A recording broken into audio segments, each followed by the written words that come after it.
My mother-in-law, Catherine, said some harsh things when we found out my husband would be moving abroad. She took away our house, leaving me and my daughter with nowhere to go. Feeling lost, I went to the park with my 2-year-old. Out of nowhere, police surrounded us and asked us to go to the station in the pouring rain. Shivering from the cold, I followed them. At the police station, I was surprised to find Emma, a 35-year-old woman, waiting for me. She shared her story of meeting her husband, Bob, at work, getting married, and having a daughter named Lily. Emma, Bob, Lily, and Catherine, my mother-in-law, lived together in a new apartment. They initially rented, but after Catherine's husband passed away and she had knee problems, they bought an apartment for better accessibility. They considered a house but opted for an apartment with an elevator. They made a down payment and took out a 35-year loan. Bob's company doesn't usually transfer employees often, but since we bought our house, they assured us he wouldn't be moved anytime soon. However, he ends up traveling for work almost every week to different states. With a 2-year-old daughter, I get stressed when he's away. Initially, Catherine, my mother-in-law, was helpful, but now she doesn't assist with childcare and even adds to my workload. She leaves dishes around without cleaning them, and even when I ask her to rinse them, she just apologizes without taking action.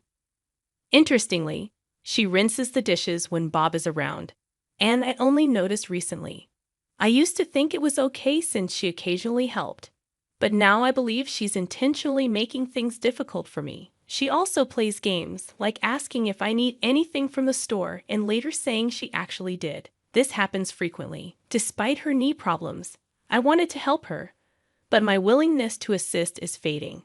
I considered talking to Bob, but I didn't want to stress him more. Catherine's behavior started when we began living together and has continued for years. A friend suggested it might be a form of bullying and advised talking to Bob. However, I feared that involving him could lead to Catherine being placed in a facility since she has no other relatives. I considered enduring it until an event changed my perspective. That day, I had intended to drop off Lily at my parents' place. They adore having Lily over for sleepovers. During our chat, they suggested I stay over sometimes too. Although I'd love to, my concern for leaving Catherine alone held me back. After a brief visit, I decided to head back to the apartment where Catherine was waiting. Upon reaching there, I realized I had left the keys at home. Despite my initial worry, I remembered Catherine was at home, so I rang the intercom. However, there was no response to the room number I dialed. Wondering if she had gone out, I decided to wait outside. 2 hours passed with no sign of Catherine. It was 7 p.m., and darkness had set in. Just then, another resident arrived, and I entered with them. Knowing Catherine rarely went out at night, I was confident she was at home. With that belief, I pressed the intercom button outside our apartment. Though I heard the ding-dong sound, there was still no response. Waiting by the door, I eventually heard a faint sound from inside, confirming Catherine's presence.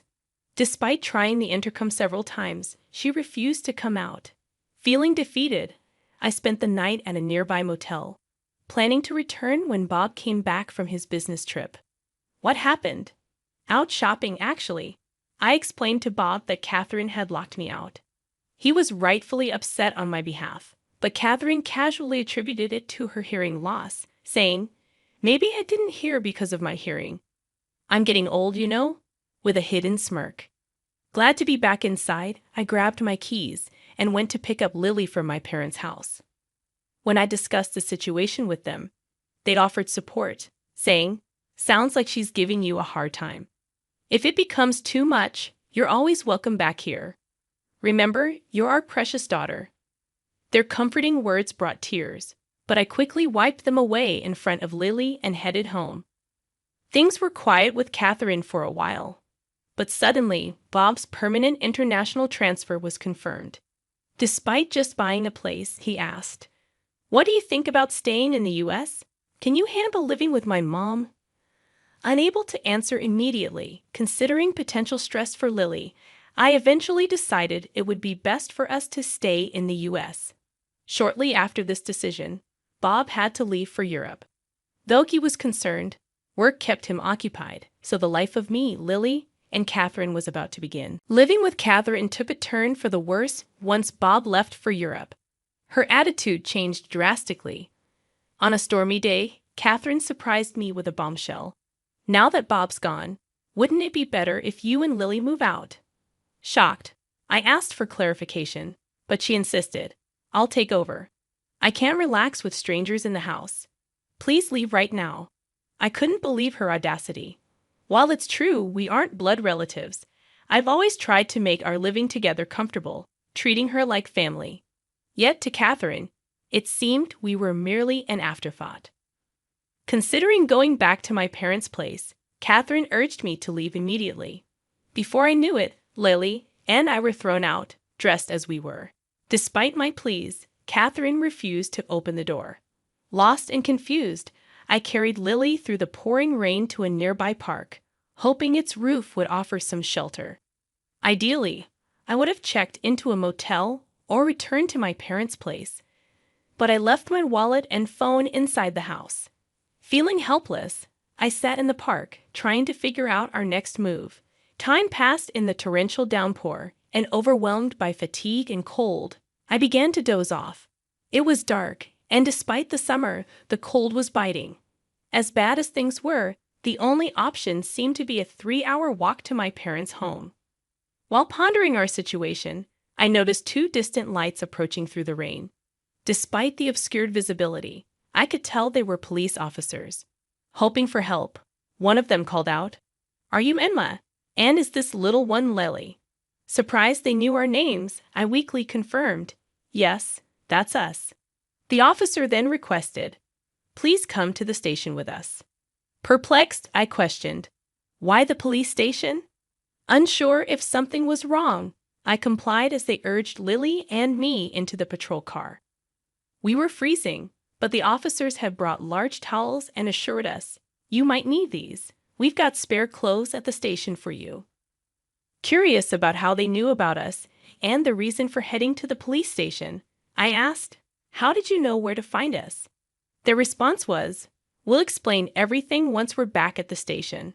For now, just try to relax." Exhausted, I soon dozed off and woke up to find we had arrived at the police station. Inside, to my surprise, I saw Catherine and my uncle. "Uncle, what are you doing here?" He explained that Bob had contacted him.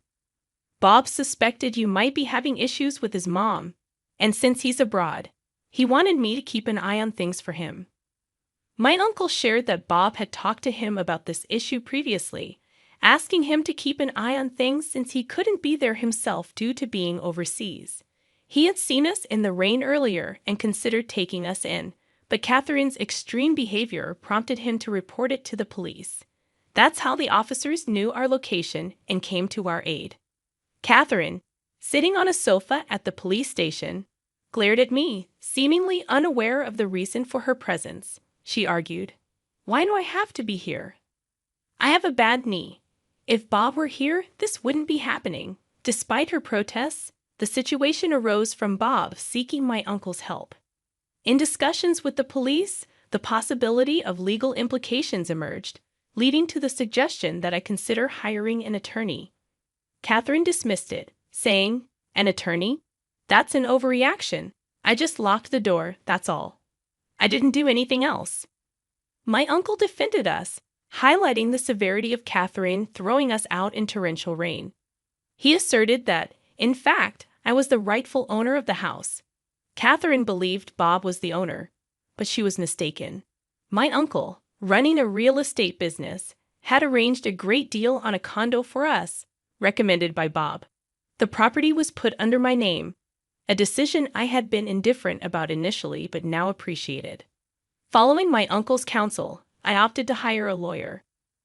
The legal expert conveyed that evicting Catherine would pose challenges, suggesting that placing her in a care facility might be the most feasible solution. Upon learning this, I promptly called Bob to provide an update. Bob, caught off guard by the escalation of the issue, expressed his desire to return from Japan for a thorough discussion. He mentioned considering the option of placing Catherine in a facility. Unaware of these developments, Catherine, still at the police station, casually snacked on crackers. Unable to return home with her, I decided to seek refuge at my parents' place until Bob's return. With Bob expected back in a week, I had some time to contemplate our next steps. If Bob didn't stand by me, divorce seemed like the only recourse. Regret lingered, wishing I had sought advice sooner. A week later, Bob returned from Europe, and I moved back home from my parents' place. Due to the urgency of his return, Bob had limited time in Japan before going back to Europe, so we needed to discuss our next steps. I heard some things from Emma's uncle. Is all of that true? Catherine stubbornly denied any wrongdoing, claiming it was all lies and that I was plotting to evict her. Surprisingly, Bob, who should have supported me, seemed inclined to consider Catherine's perspective. Do you have any evidence to prove Emma's plotting something? He asked Catherine. Evidence? Of course not, she replied.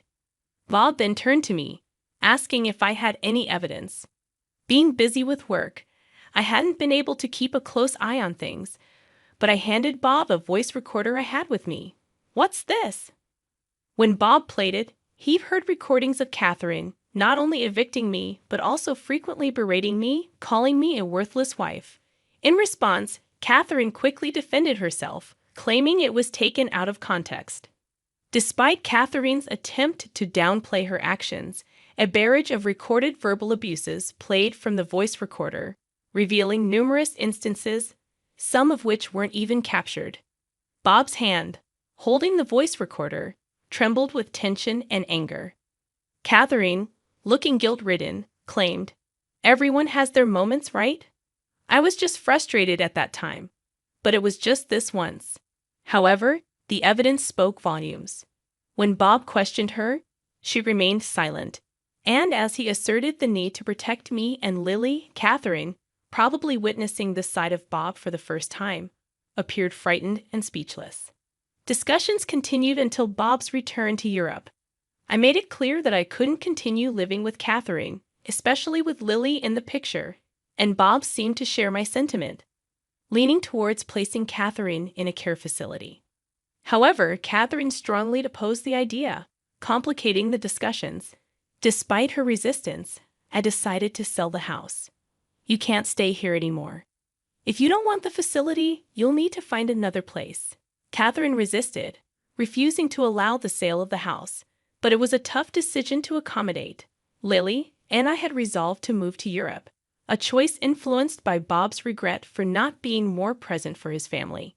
Though hesitant about living abroad, knowing Bob would be with us provided reassurance. Additionally, Lily, being only 2 years old, would benefit from practicing her communication skills in Europe. Therefore, selling the condo, which still had a mortgage, became the only viable option. Leaving it as it was meant Catherine would have to cover the mortgage, an unrealistic expectation given her fixed income. Considering her future needs, someone should be available to assist her. Despite our efforts, Catherine staunchly refused to move into a facility. Consequently, we had to take the step of placing her there against her will. "I'm sorry, but I've got to head back to Europe. Could you handle any required procedures here?" Bob inquired before his departure. With assistance from those around me, I successfully completed the necessary steps for Catherine's admission into the facility. The facility staff kept me informed about her condition, and unfortunately, she wasn't faring well. It would have been different if she were just feeling down, but it appeared she was causing trouble for others in the facility. Before leaving for Europe, I visited her to check on her well-being. However, she lashed out, exclaiming, "What's the big idea? Why have you locked me up in this place?" Her frustrations extended to the staff, complaining about the food, discomfort of the beds, and snide remarks from other residents.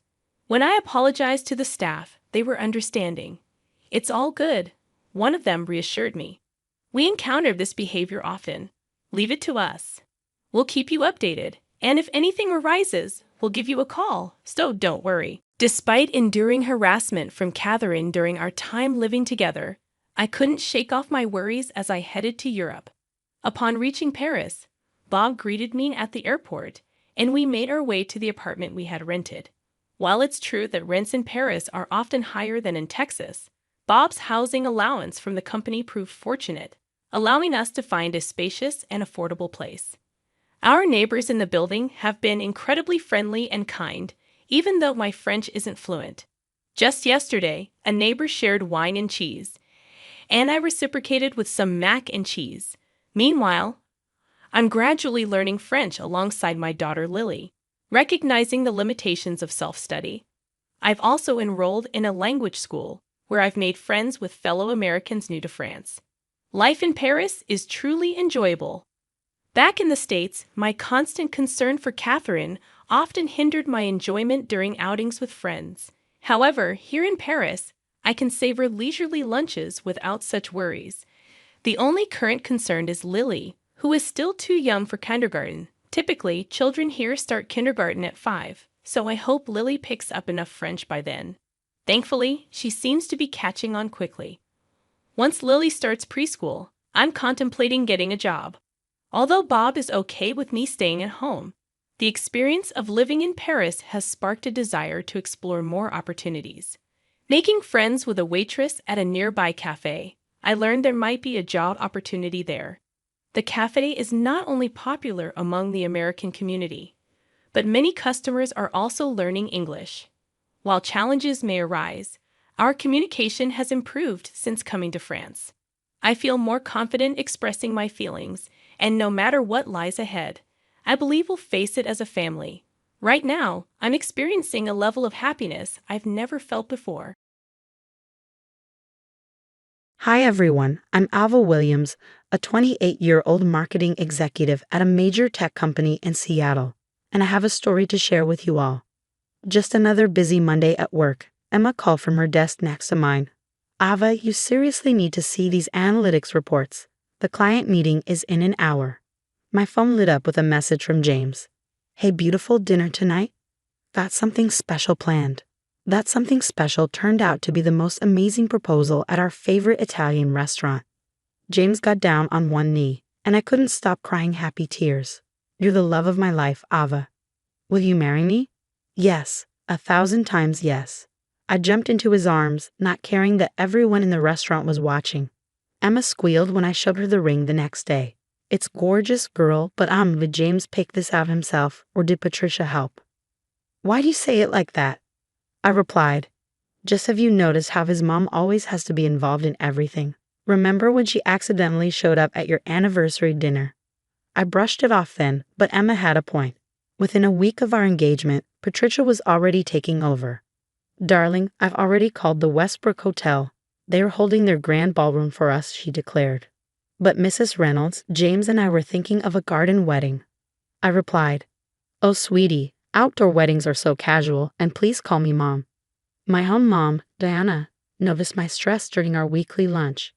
Baby, you're not looking happy for someone who just got engaged. Mom, I don't know what to do. Patricia's steamrolling every decision. She even tried to pick my wedding planner. You know I raised you alone after your father left, and I taught you to stand up for yourself. Don't let anyone rob you of your joy. Things got more complicated when James and I started house hunting. Honey, why look at downtown apartments? Patricia interrupted our conversation. There's a lovely house next to us in the suburbs. Mom, Ava's office is downtown, James replied, but his voice lacked conviction. Later that night, I confronted James gently. Babe, I notice you rarely disagree with your mom. She just wants what's best for us, Ava. She's always been there for me. But shouldn't we make our own decisions? Emma's words from earlier that day echoed in my head. Ava, I love you, but you need to open your eyes. This is just the beginning. If you don't set boundaries now, Patricia will control your entire marriage. Looking at James's conflicted face as he checked another message from his mom, I felt my stomach twist. I was madly in love with him, but Patricia's shadow seemed to loom larger every day. The woman even had opinions about what coffee maker we should register for. As I lay in bed that night, I couldn't shake the feeling that my dream engagement was slowly turning into something else entirely. It's totally normal to have mother-in-law drama, I told myself, but deep down, I knew this was different. This was just the tip of the iceberg, and I had no idea how right I was. Black is much more appropriate for someone with your history. Patricia's words echoed through the bridal boutique. My hands trembled as I clutched the white lace gown I'd been dying to try on. What exactly are you implying? My voice shook with anger. Well, darling, I've heard about your college years, 3 boyfriends. White is for pure brides. The boutique owner's jaw dropped. My mom started to speak up, but Patricia cut her off. Diana, perhaps you should have provided better guidance. Single motherhood must have been challenging. I called James immediately after, tears streaming down my face. Your mother just humiliated me in front of everyone. Baby, I'm sure she didn't mean it that way. Mom's just traditional. Traditional? She's telling people. I'm not pure enough for a white dress. Later that week, Emma rushed into my office, her face pale. Ava, you need to see this. I was double-checking the vendor contracts when I saw it. They're all canceled. What? How? Someone called, claiming to be your wedding planner. They used Patricia's email address. Emma explained, her voice shaking. My phone buzzed with a message from Robert, James's dad. Ava, we need to discuss the prenup Patricia suggested. It's just business. James and I had never discussed a prenup. That evening, I discovered something far worse. Screenshots of my private Instagram messages circulating among James's relatives. Messages from years ago, taken completely out of context. Did you see what Ava said to her ex in 2019? Patricia's group text read, James deserves better than someone so disrespectful. I confronted James. Your mother's spreading lies about me. She's just protective, Ava. Protective. She's monitoring my social media, canceling our vendors, and now this. The final straw came during the rehearsal dinner planning. Patricia was reviewing the guest list with the coordinator when I overheard her say, Oh, Diana William? No, she's not attending. Remove her. I stormed in. You're trying to uninvite my own mother. Well, dear, it's a sophisticated event. We need to maintain certain standards. I turned to James, desperate for support. Maybe we could compromise. Compromise? I snapped. She's alienating my mother, spreading lies about me, and trying to force me into a black wedding dress. When will you stand up to her? Patricia smiled that condescending smile. James knows I only want what's best for him. Unlike some people, I've always put my son first. I looked at James, waiting for him to defend me. His silence spoke volumes. You know what? I grabbed my purse. Keep your black dress and your prenup. I need time to think.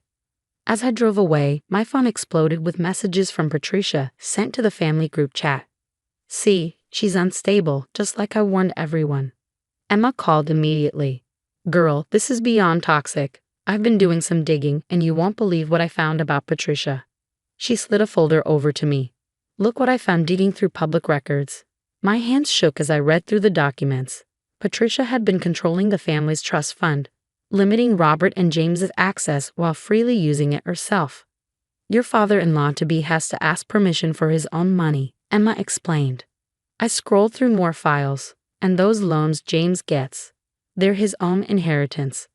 There was more. 3 other ex-girlfriends had reached out after my social media post.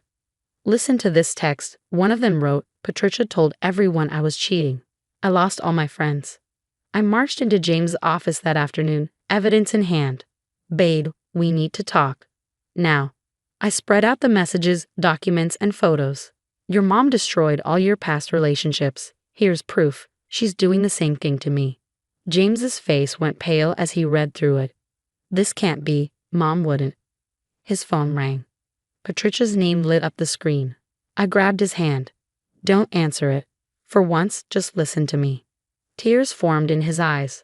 All these years, she said she was protecting me. She's controlling you, James. She's using your inheritance as a leash. But she's my mother. Just then, my phone buzzed. It was the wedding venue. Is this Miss William? We received a cancellation request from your mother-in-law. What?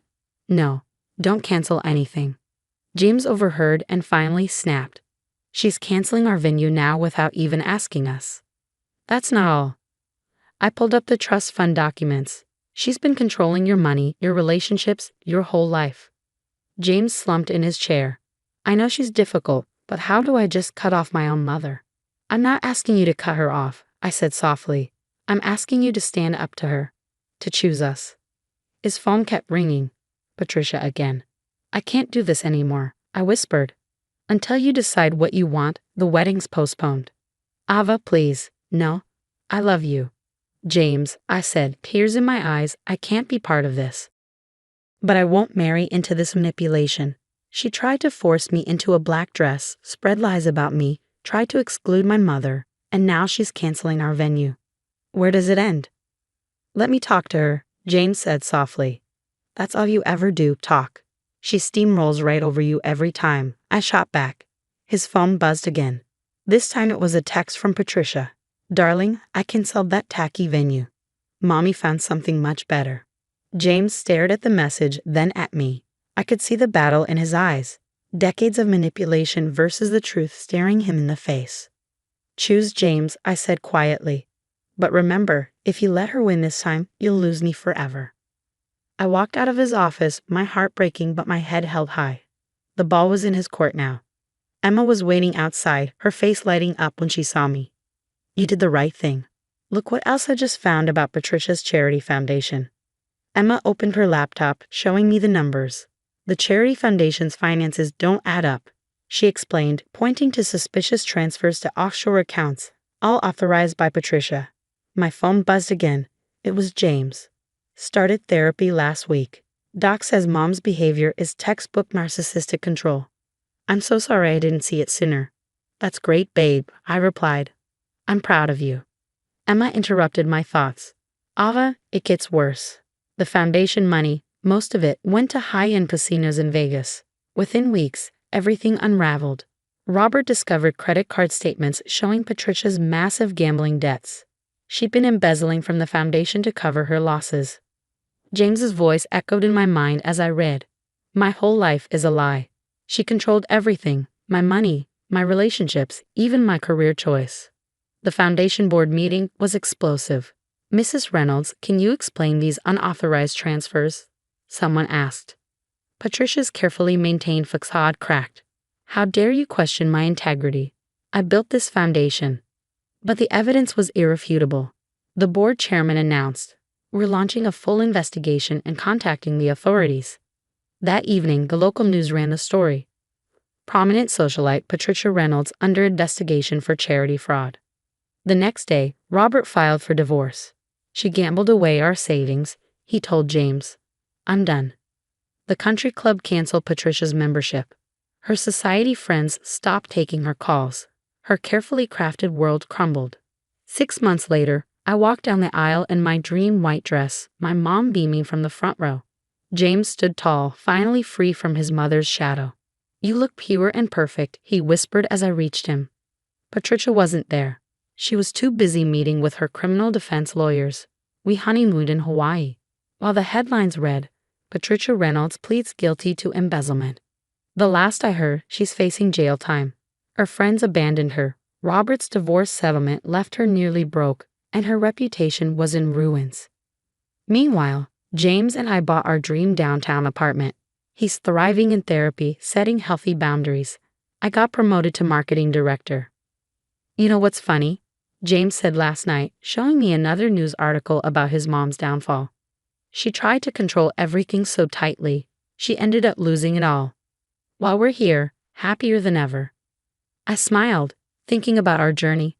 That's the thing about toxic people. Sometimes the best revenge is just living well and letting karma do its job. The headline on his phone read, Disgraced socialite Patricia Reynolds sentenced in multi-million-dollar charity fraud case. Karma indeed. What would you have done if your future mother-in-law demanded you wear a black wedding dress, claiming you weren't pure enough for white? Would you have stood your ground immediately, or tried to keep the peace for your partner's sake? Drop your thoughts in the comments below. At 30, I, Jennifer, am living what most would call a dream life.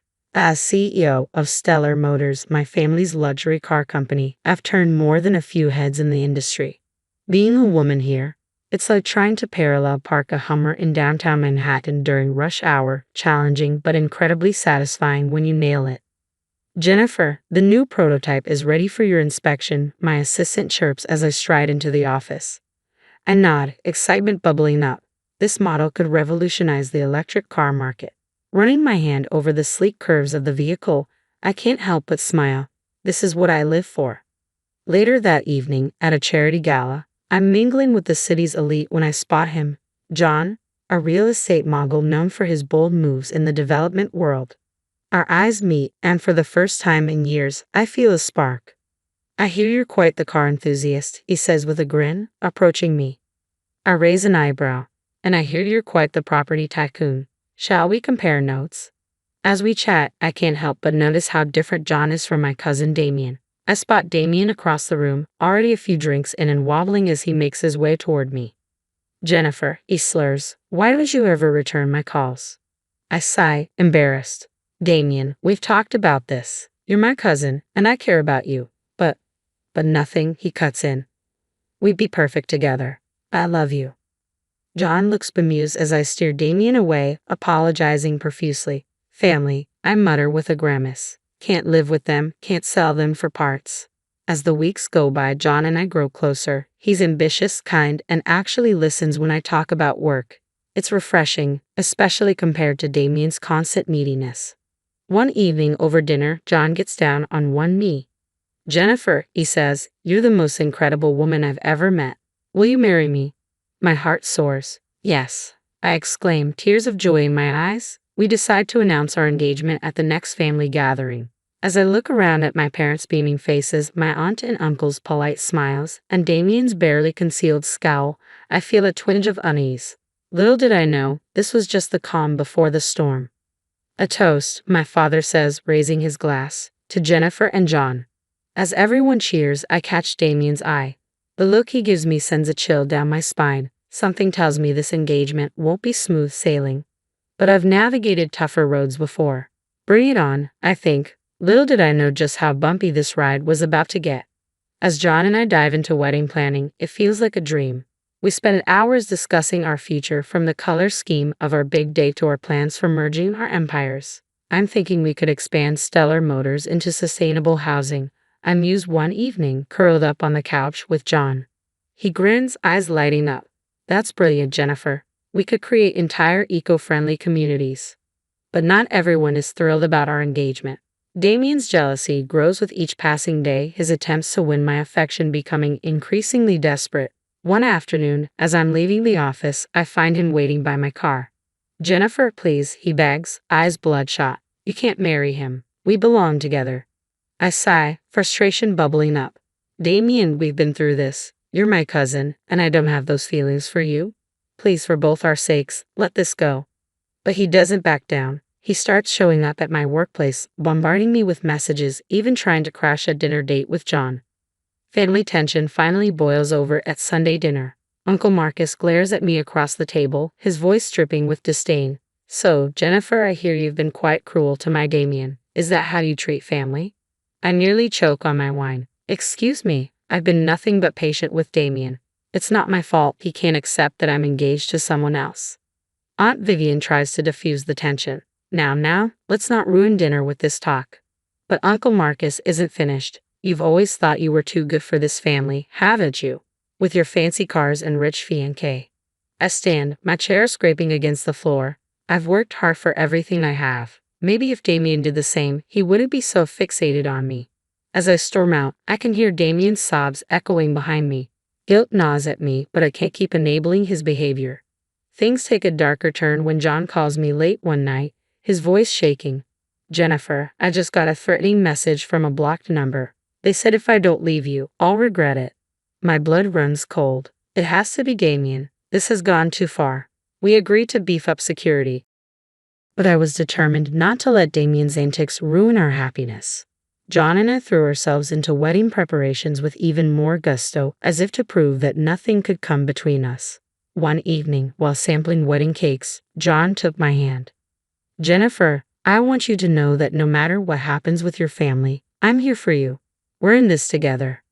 I squeezed his hand, feeling tears prick my eyes. I know, I just wish things were different. I never wanted to cause this much drama. He chuckled, wiping a stray tear from my cheek. Hey, if we can handle this, we can handle anything life throws at us, right? I nodded, feeling a renewed sense of determination. We were stronger together, and no amount of family drama could change that. As the wedding rehearsal approached, I tried to push aside my worries and focus on the joy of marrying the man I loved. Little did I know, the real storm was yet to come. The night before the rehearsal, I stood on the balcony of our penthouse, looking out over the city lights. John wrapped his arms around me from behind. "Penny for your thoughts," he murmured. I leaned back into him, sighing. "Just hoping tomorrow goes smoothly. I can't shake this feeling that something's going to go wrong." He kissed the top of my head. "Whatever happens, we'll face it together. I promise." Little did we know that promise would be put to the test sooner than we could have ever imagined. The day of the rehearsal arrived, and I woke up with a mix of excitement and dread. As I walked into the venue, tension hung thick in the air. "Jennifer, darling, you look beautiful," my mother said, hugging me tightly. "Thanks, Mom," I replied, forcing a smile. "Is everyone here?" She hesitated. "Yes, including Damien and your Uncle Marcus. Well, you'll see."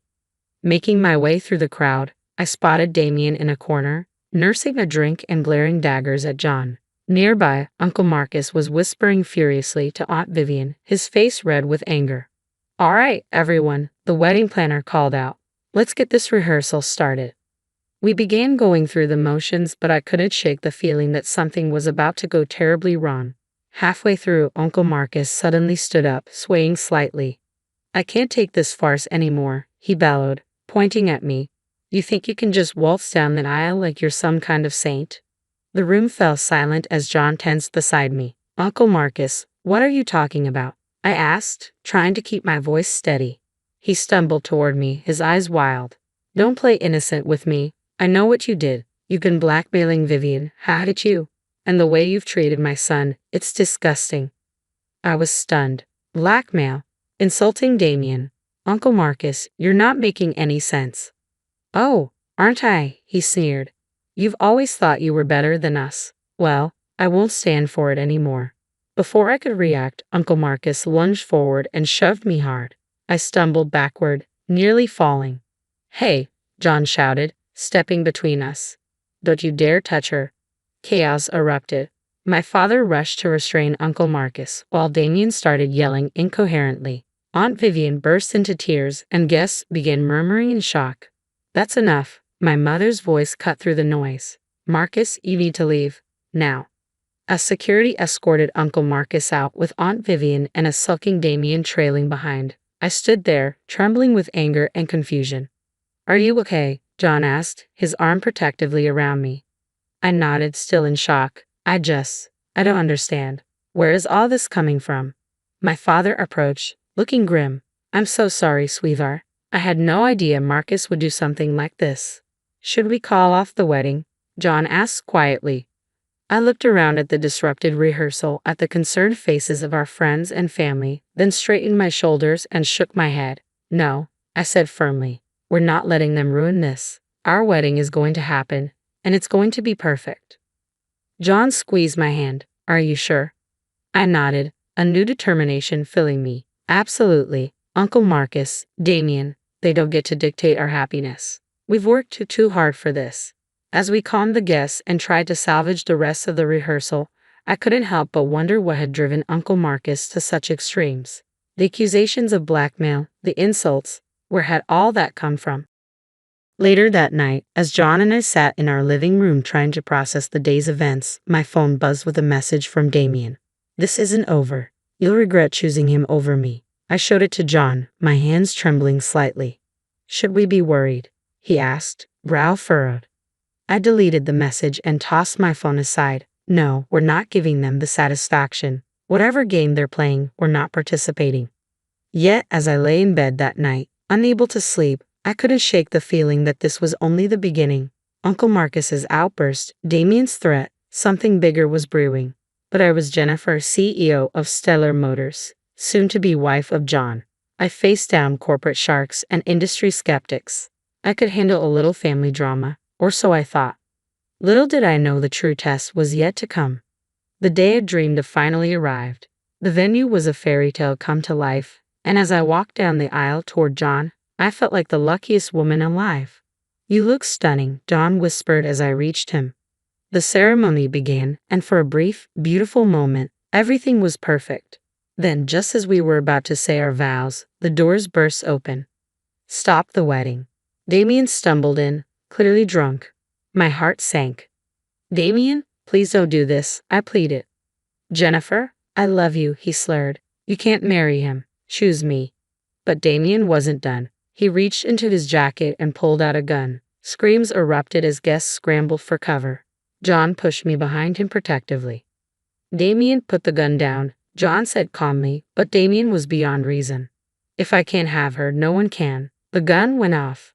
John cried out, clutching his arm as blood seeped through his white shirt. Security tackled Damien as chaos ensued, and paramedics rushed to John's side while I stood there, frozen in shock. As Damien was led away in handcuffs, Uncle Marcus and Aunt Vivian approached, faces pale. Jennifer, please, Aunt Vivian begged. Don't press charges. He needs help, not jail. I looked at them incredulously. He shot my husband on our wedding day. This ends now. Later, at the hospital, John took my hand. I'm okay, he assured me. What matters is we're together. I nodded, a new resolve settling over me. We are, and we're going to get through this. All of it. As we sat there, surrounded by the wreckage of our perfect day, I knew one thing for certain. Our love was stronger than any bullet, and we faced whatever came next together. And that's where Jennifer and John's tumultuous journey leaves us with a question. If you were in Jennifer's position, would you press charges against Damien? Or would you give him another chance for the sake of family peace? What do you think is more important? Justice for a dangerous act or preserving family relationships? Share your thoughts in the comments. Your perspective could spark an interesting discussion on family loyalty, personal boundaries, and the consequences of our actions. Navigating family drama and personal struggles is a big part of my life. I'm Mackenzie Foster, a 32-year-old marketing executive, and I've worked tirelessly to get where I am. My husband, Jake, has been my biggest supporter since day one of our 5-year marriage, especially when it comes to handling his family. There's Barbara, my well-meaning mother-in-law, and Jake's cousins, Tyler and Allison, who are pretty great. But then there's Vanessa, Jake's sister, and let's just say, a real challenge. As I adjusted my new dress in front of the mirror, my mind wandered back a few months. I had been lying in a hospital bed, terrified as the doctor informed me I'd need emergency surgery for endometriosis, a condition I'd silently battled for years, impacting my fertility and causing relentless pain. The surgery was necessary but left scars, both physical and emotional. I chose to keep it private, partly because it was deeply personal and partly to avoid the inevitable questions and pity, especially from Vanessa, who'd likely turn my struggle into fodder. She had often made snide comments about when Jake and I would have kids, oblivious to our private pain. Mac, you about ready? Jake's voice pulled me back to the present. On my way. I called, taking a deep breath before heading downstairs. Jake smiled as I appeared. You look beautiful, honey. How are you feeling about today? I shrugged. As ready as I'll ever be to face Vanessa. He pulled me into a hug. Remember, I've got your back, okay? No one needs to know about the surgery if you're not ready. The annual family reunion was a big tradition, held at the lake house that had been in the family for generations. It was meant to be about reconnecting, but recently it felt more like stepping into a minefield. On the drive over, Jake and I reminisced about past reunions. Remember when Vanessa accidentally spilled red wine all over my white dress last year? I asked. Jake sighed. Yeah, and don't forget how she announced your job situation before you had a chance to explain the company downsizing. She really knows how to make me feel small, I muttered, my hand drifting to my abdomen, where my scars were hidden. Jake reached over and squeezed my hand. Not this year, he promised.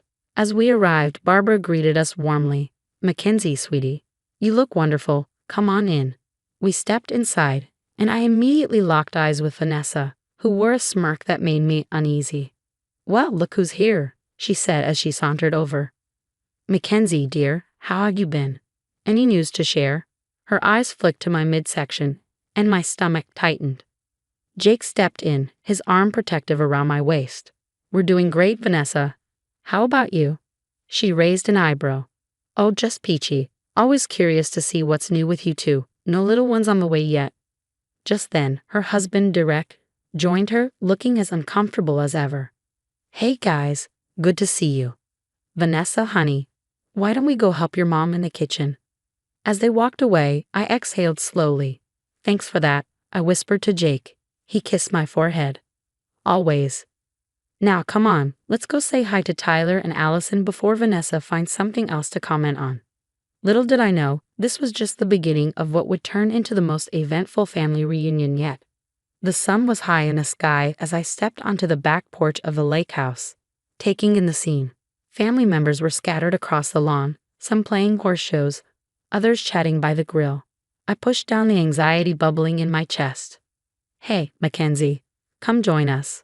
Tyler called, waving from the volleyball net he was setting up. I smiled, grateful for the distraction. Sure, just don't expect any Olympic-level moves from me, I laughed, joining the game. But I could feel Vanessa's eyes on me from where she sat with a group of aunts. I did my best to ignore her, focusing instead on the game and the laughter of my teammates. After a while, Barbara called out, "All right, everyone, time for the family photo." We all gathered near the lake, jostling for position. I ended up near the front, with Jake's arm around my waist. Just as the photographer was about to snap the picture, I felt a sharp tug on my dress. "Oh, Mackenzie, your dress is all wrinkled. Let me fix that for you," Vanessa said, her voice dripping with fake sweetness. Before I could react, she yanked hard on the fabric. There was a loud rip, and suddenly I felt a rush of cool air on my skin. Everything froze for a moment as I looked down to see my dress torn open, exposing the scars from my surgery. Gasps echoed around me, and I stood there, paralyzed with shock and humiliation. "Oh my God," someone whispered. Jake quickly moved to cover me with his jacket. "What the hell, Vanessa?" he growled. Vanessa's laughter sliced through the silence. "Oops, guess I don't know my own strength. Sorry about that, Mackenzie." I couldn't bear to look at anyone. Tears stinging my eyes, I turned and ran back into the house, ignoring the calls behind me. Once inside, I locked myself in a bedroom, sliding down against the door as sobs racked my body. A few moments later, I heard a soft knock. "It's me, Jake. Can I come in?" he asked. I hesitated before unlocking the door, and Jake slipped in, wrapping me in his arms. "I'm so sorry, babe. I can't believe she did that." Everyone saw Jake. "They all know now," I whispered, my face buried in his chest. "It's okay," he said softly. "You have nothing to be ashamed of." We sat there, him stroking my hair, until I heard voices in the hallway. "Vanessa, how could you do such a thing?" Barbara's voice was thick with disappointment. "Oh, come on, Mom. It was just a joke." How was I supposed to know she was hiding some big secret under there? Maybe she wasn't so uptight all the time. I felt Jake tense beside me. "I should go out there." I grabbed his arm. "No, don't. It'll only make things worse." He sighed, pulling me closer. "You're right, but we can't let her get away with this." A newfound determination rose within me. I'm done letting her walk all over me. This ends now. This was about more than standing up to Vanessa. It was about reclaiming my dignity. No more hiding. No more shame. It was time to face this, scars and all. In the days following the reunion, I barely left the house. Jake did his best to comfort me, but the humiliation replayed over and over in my mind. Finally, I called my best friend Zoe. "I can't take it anymore," I said, my voice cracking. "Oh, honey, I'm coming over right now," Zoe said, and within an hour, she was at my door. As we sat on my couch, I poured out years of pent-up frustration about Vanessa's bullying and manipulation. "She's always putting me down, making me feel small," I explained. But this was a new low. Zoe listened, her brow furrowed. "Mackenzie, you can't let her keep doing this. It's time to stand up for yourself." "But how?" She always twists things around. "We gather evidence," Zoe said, a determined glint in her eye. "Build a case against her and show everyone who she really is." As we brainstormed, my phone buzzed. It was a text from Derek, Vanessa's husband. "Can we talk? It's important." Curious though wary, I agreed to meet him at a local cafe. When I arrived, Derek looked nervous, glancing over his shoulder. "Mackenzie, I'm so sorry about what happened at the reunion," he began. "But there's more you need to know about Vanessa." Over the next hour, Derek revealed a troubling history of Vanessa's behavior, not just toward me, but toward him and their children too. He mentioned financial issues and hinted that Vanessa had been acting strangely about money. "I think she might be doing something at work," he whispered, "but I can't prove it." Armed with this new information, I threw myself into investigation mode. I reached out to old colleagues of Vanessa's, piecing together a pattern of workplace issues. I combed through social media, finding signs of emotional manipulation toward her kids. But the most shocking discovery came when I started talking to other family members. Tyler pulled me aside at a coffee shop, looking troubled. "Mackenzie, I don't know if I should tell you this, but..." He hesitated. "Vanessa's been spreading nasty rumors about you and Jake, about why you don't have kids yet." My heart sank. "What kind of rumors?" I asked, bracing myself. Tyler's revelation turned out to be just the tip of the iceberg. As I dug deeper, I uncovered a web of lies Vanessa had spun, turning family members against each other with vicious gossip and half-truths. Soon, Allison joined our cause, sharing her own experiences of Vanessa's cruelty. "She's always been jealous of you, Mackenzie," Allison explained. "I think she sees you as a threat." With each piece of evidence, my confidence grew. This wasn't just about me anymore. It was about protecting our family from Vanessa's toxic influence. One evening, as Jake and I reviewed everything we'd uncovered, he looked at me with a mix of pride and concern. "Are you sure you want to do this, Mac? Once we confront her, there's no going back." I took a deep breath, thinking about all the pain Vanessa had caused, not just to me but to so many others. "I'm sure," I said firmly. "It's time to end this once and for all." As we finalized our plan, I felt a strange blend of anticipation and dread. The next family gathering would be the showdown we'd been building toward. Vanessa had no idea what was coming, but I was finally ready, armed with the truth and surrounded by those who mattered most. Walking into Barbara's house for the gathering, I felt a surge of confidence. Jake squeezed my hand reassuringly as we entered the living room where everyone was assembled. Vanessa's eyes narrowed when she saw me. "Well, if it isn't the star of our last get-together," she sneered. "Ready for another show, Mackenzie?" I took a deep breath.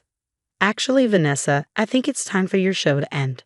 The room fell silent as I calmly began to speak, presenting the evidence I'd gathered.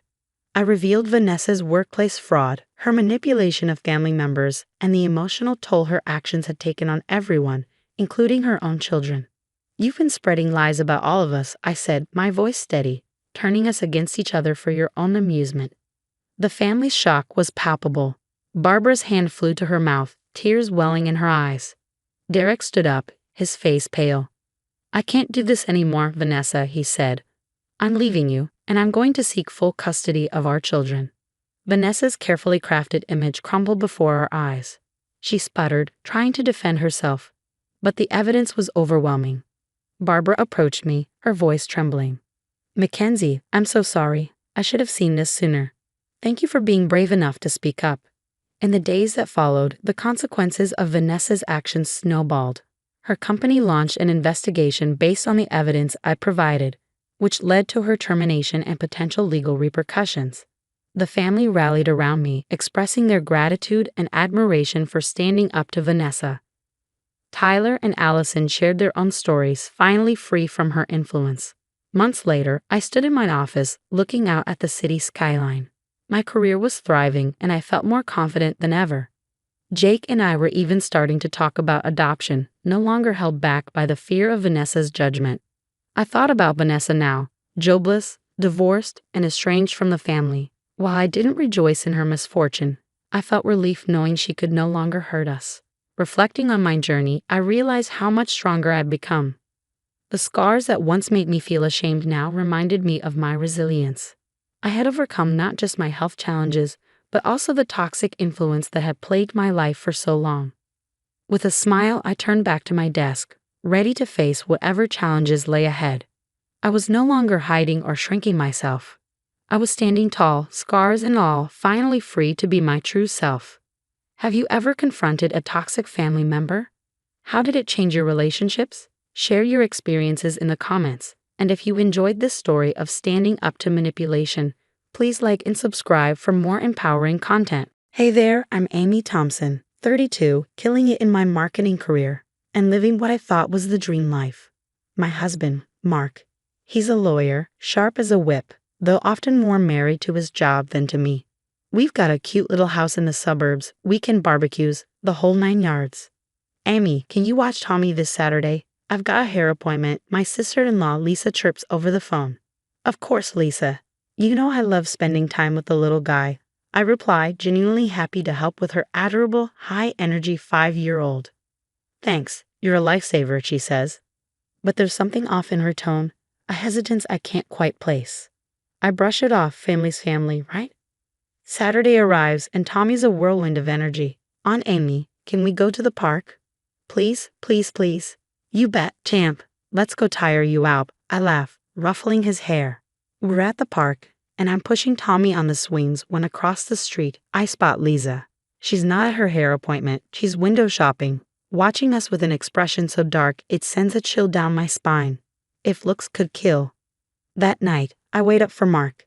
He finally trudges in, looking exhausted, barely glancing up from his phone. Hey, how was your day? I ask, hoping for a moment of connection. Busy, big case. Probably working all weekend, he mutters. I sigh, the familiar ache of loneliness creeping in. Mark, can we plan a date night soon? It feels like we hardly see each other anymore. He finally looks at me, but his gaze is distant. Sure. I'll check my schedule, he says, knowing full well he won't. The next day, we're at a family dinner, and Lisa's acting strangely, throwing me these odd glances. Finally, she pipes up, her voice syrupy sweet. So, Amy, how's that big project going at work? Must be nice to have so much freedom. I sense the barb behind her words. It's going well, thanks. How's the job hunt on your end? Lisa's smile tightens. Oh, it's tough finding something that works with Tommy's schedule. If you need any help with your resume or anything, just let me know, I offer, trying to stay friendly. Oh, I'm sure you'd love to help, she mutters under her breath, her voice laced with sarcasm. The tension at the table is thick, but Mark remains oblivious, focused on his food. As we're leaving, I overhear Lisa talking to Mark. I don't know how Amy does it all. Work, taking care of Tommy. I just hope she's not stretching herself too thin. Her words sting, but I bite my tongue. I'm just trying to be a good aunt, a good sister-in-law. Is that really so wrong? That night, lying in bed next to Mark's snoring form, I can't shake the uneasy feeling that something's shifting, that the life I thought was so solid is starting to crack. And deep down, I'm afraid of what I might find on the other side. Sunday dinner comes around again, and the air feels thick with unspoken tension. As I help Tommy cut his chicken, I feel Lisa's eyes boring into me. You're so good with him, Amy, Mark's mom says, smiling. I force a smile and catch Lisa's eye roll. Thanks, I love spending time with him. Oh, I bet you do, Lisa snaps, her voice dripping with sarcasm. Mark looks up from his plate, frowning. What's that supposed to mean, Lisa? Lisa shoves her chair back, standing abruptly. It means I can't take this anymore. I won't let you hurt my son. The room falls silent, my heart pounding in my chest. Lisa, what are you talking about? Don't play dumb, Amy. I've seen the bruises. Tommy told me everything. She pulls Tommy close, shielding him. Tommy's eyes go wide, darting between us. Mommy, It's okay, baby. You don't have to be scared anymore. Lisa coos, her gaze fierce as she glares at me. I stand, my legs shaking. Lisa, this is insane. I would never hurt Tommy, never. Mark's voice slices through the chaos. Amy, is this true? I turn to him desperate. Of course not. How could you even ask that? Lisa spits. I've seen it myself, the way you grab him, how rough you are. It's abuse, plain and simple. That's a lie. I shout, my composure unraveling. Mark, you know me. You know I would never? Mark's face hardened, and his next words hit me like a physical blow. I think you should leave, Amy. What? Mark, no, you can't possibly believe this, I gasped, looking around the room, desperate for anyone to stand up for me. I said leave, Mark roared, slamming his fist on the table. Tommy burst into tears, clinging to Lisa as she whispered soothing words, casting a look of smug triumph in my direction. I'm sorry, Aunt Amy, Tommy sobbed. Oh, Tommy, sweetie, it's okay. You didn't do anything wrong. I tried to reassure him, my voice breaking. But all around me, I saw only judgment and disgust. Faces of people who just moments ago had been my family. Emmy, Mark's dad said, stepping between us. I think it's best if you go. We need to sort this out. Sort what out? There's nothing to sort. I pleaded, desperate. But the only response was Lisa's smug smirk. I always knew there was something off about you, she sneered. Shut up, Lisa, I snapped, instantly regretting it as Tommy flinched. That was the last straw. Mark grabbed my arm, yanking me toward the door. That's enough. Get your things and go. Mark, please, I begged, tears streaming down my face. Don't do this. Let me explain. But his eyes were cold, foreign. There's nothing to explain. I want you out of our house. Now. In a daze, I packed a suitcase, my hands shaking so badly I could barely zip it closed. The family watched in silence as Mark practically shoved me out the door. I'll have my lawyer contact you, he said, his voice empty, as if I were a stranger. Mark, please, I whispered one last time. But he slammed the door in my face, leaving me alone on the porch, the reality of what had happened crashing over me. How had everything fallen apart so quickly? Where could I go? Who would believe me? As I stumbled down the steps, suitcase dragging behind me, I heard Lisa's voice through the window. It's okay now, Tommy. The bad lady is gone. Something broke inside me. I started running away from the lies, the betrayal, and a life I thought I knew. My world had shattered in an instant, leaving me with nothing but the clothes on my back and a fierce need for justice. Somehow, someway, I would clear my name. The next few weeks were a blur of cheap motels and sleepless nights. I'd sit on lumpy mattresses, staring at my phone, willing it to ring with news that this was all some terrible mistake. But the phone stayed silent. My career soon slipped away too. Amy Thompson, my boss's voice crackled over the line one morning. We need to talk about your situation. I swallowed hard. Of course, sir. I can explain. Save it. Just take some time off. Paid leave. We'll reassess in a month. He hung up before I could reply. That afternoon, desperate, I found myself in the dingy office of a private investigator named Jack. He sat across from me, eyebrow raised as I slid an envelope over the desk. Every cent of my savings inside. So, you want me to dig into your sister-in-law's past? He asked. I nodded, clinging to the sliver of hope that Lisa wasn't as perfect as she seemed. Days turned into weeks. Every time my phone buzzed, I jumped, hoping for news. Finally, Jack called me. You're going to want to hear this, he said, his tone grave. I held my breath as he laid it all out. Lisa's history of manipulation, financial troubles, even a dropped fraud charge from years back. But the real kicker? I've been watching the family's business accounts. There's money missing, big chunks. Guess who has access? My blood ran cold.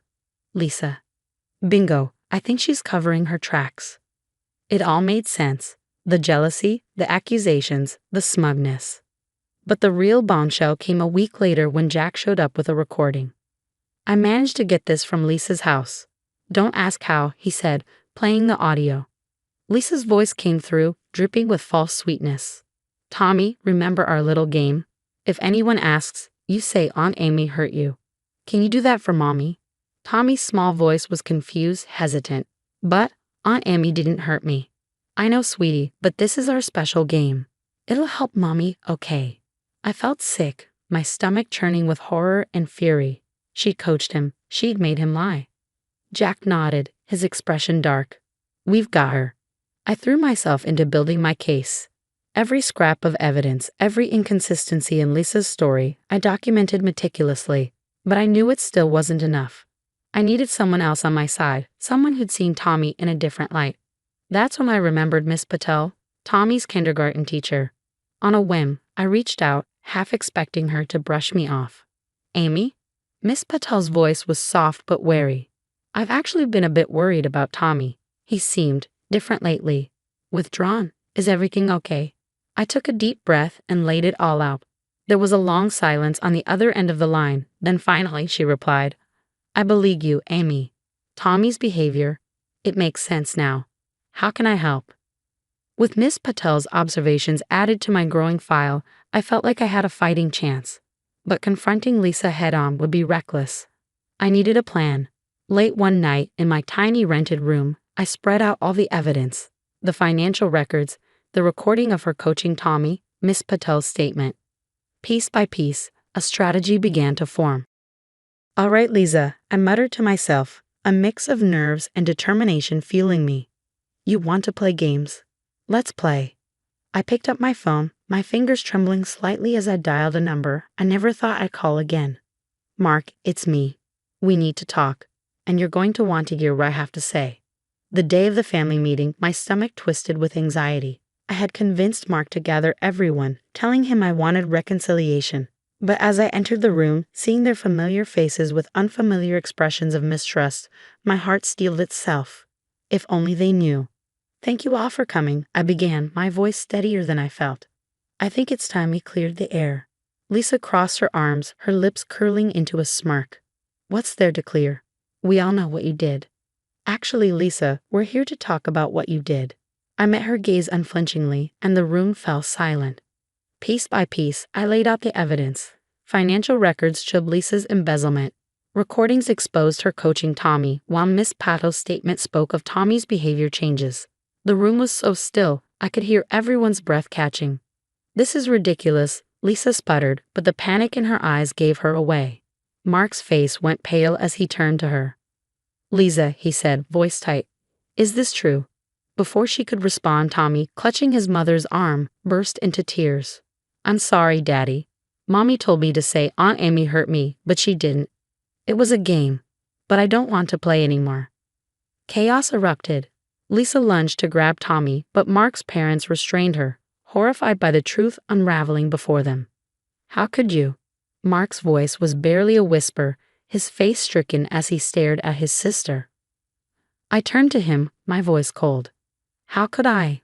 Mark, you didn't even give me a chance to explain. You threw me out without a second thought." Mark reached for my hand, his expression twisted with regret. "Amy, I'm so sorry. I made a terrible mistake. Is there any way we can?" I pulled my hand back, shaking my head. "No, Mark. We can't. I've already filed for divorce." His face crumpled, but I felt nothing. The love I'd once had for him had died the moment he chose not to believe in me. In the weeks that followed, everything changed. Lisa faced charges of fraud and child manipulation. Mark? Last I heard, he was drowning in whiskey and regret, a shadow of the man I'd once thought I knew. As for me, I turned my pain into purpose. I started a support group for people who'd been falsely accused, who'd watched their lives torn apart by lies. Every week, I listened to stories like mine, offering the understanding I'd wish I'd had in my darkest moments. 1 year later, I stood on stage, accepting an award for my advocacy work. The applause washed over me, but all I could think of was how far I'd come. "Thank you," I said into the microphone, scanning the audience. "To everyone who's ever been falsely accused, whose world has been turned upside down by lies, this is for you. Our voices matter. Our truth matters." As I stepped off stage, my phone buzzed. It was a text from my boyfriend David. "Congrats, babe. Dinner to celebrate." I smiled, feeling truly happy for the first time in ages.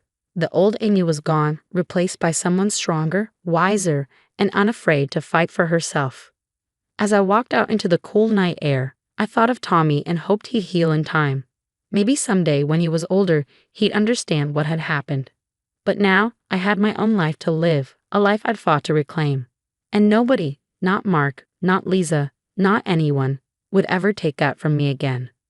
A cab pulled up, and I climbed in, the driver glancing at me in the rearview mirror. Where to miss? I grinned, savoring the freedom of choice. "To the future," I said, knowing I truly meant it. "If you were in Amy's shoes, would you have forgiven Mark for doubting you so quickly, or was his betrayal truly unforgivable?" Hi there, I'm Claudia Thompson. I'm 35, a single mom living in suburban Chicago. My son Ethan, he's the light of my life. I adopted him 5 years ago when he was just a little peanut, and it's been the best decision I've ever made. "Ekin, honey, have you finished your math homework?" I called out, stirring a pot of mac and cheese on the stove. "Almost done, Mom," he shouted back from the living room. I couldn't help but smile. That kid, always pushing his homework to the last minute, but he's sharp, just like his mom. My phone buzzed with a text from my best friend, Melissa. "Hey girl, we still on for wine night Friday?" I quickly typed back, "You bet. I need it after this week's shifts." Being a pediatric nurse is no easy feat, but it's rewarding. Speaking of work, I found my mind wandering to Dr. James Carter, the kind-hearted pediatrician who always goes the extra mile for the kids. And well, let's just say he's not hard on the eyes. Mom, can we go to the park after dinner? Ethan bounded into the kitchen, his homework evidently forgotten. Sure thing, champ, but only if you're really done with that homework. At the park, I watched him dribble his soccer ball across the grass. The kid's got skills. Look, Mom, I'm going to be the next Messi. You sure are, buddy. I laughed, snapping a quick photo for Instagram. Later that night, as I tucked Ethan into bed, a wave of gratitude washed over me. This little boy had made my dream of motherhood come true. Good night, sweetie. I love you to the moon and back, I whispered, kissing his forehead. Love you more, Mom, he mumbled sleepily. The next morning, while running through my mental to-do list, I realized my driver's license was about to expire. Hey, Ethan, want to go on an adventure to the DMV with Mom? He groaned in dramatic dismay. Do I have to? Come on, it'll be fun. We'll grab ice cream after, I said, bragging and shamelessly. Okay, deal. Little did I know that this routine trip to the DMV was about to upend our lives. As we walked into that plain, gray government building, I had no idea of the storm that was about to hit. But that's life, isn't it? You never see the curveballs coming. Ready for some thrilling bureaucracy, kiddo? I joked, ruffling Ethan's hair. As long as there's ice cream at the end, I'm ready for anything, he grinned back.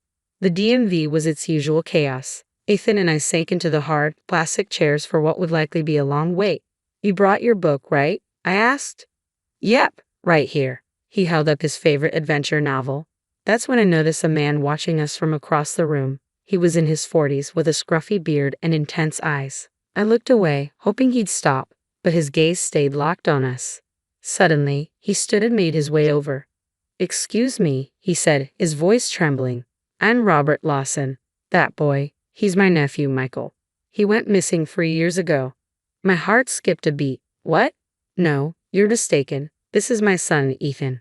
I'm sure it's him. We need to do a DNA test, Robert insisted, his voice growing louder. People around us were starting to stare.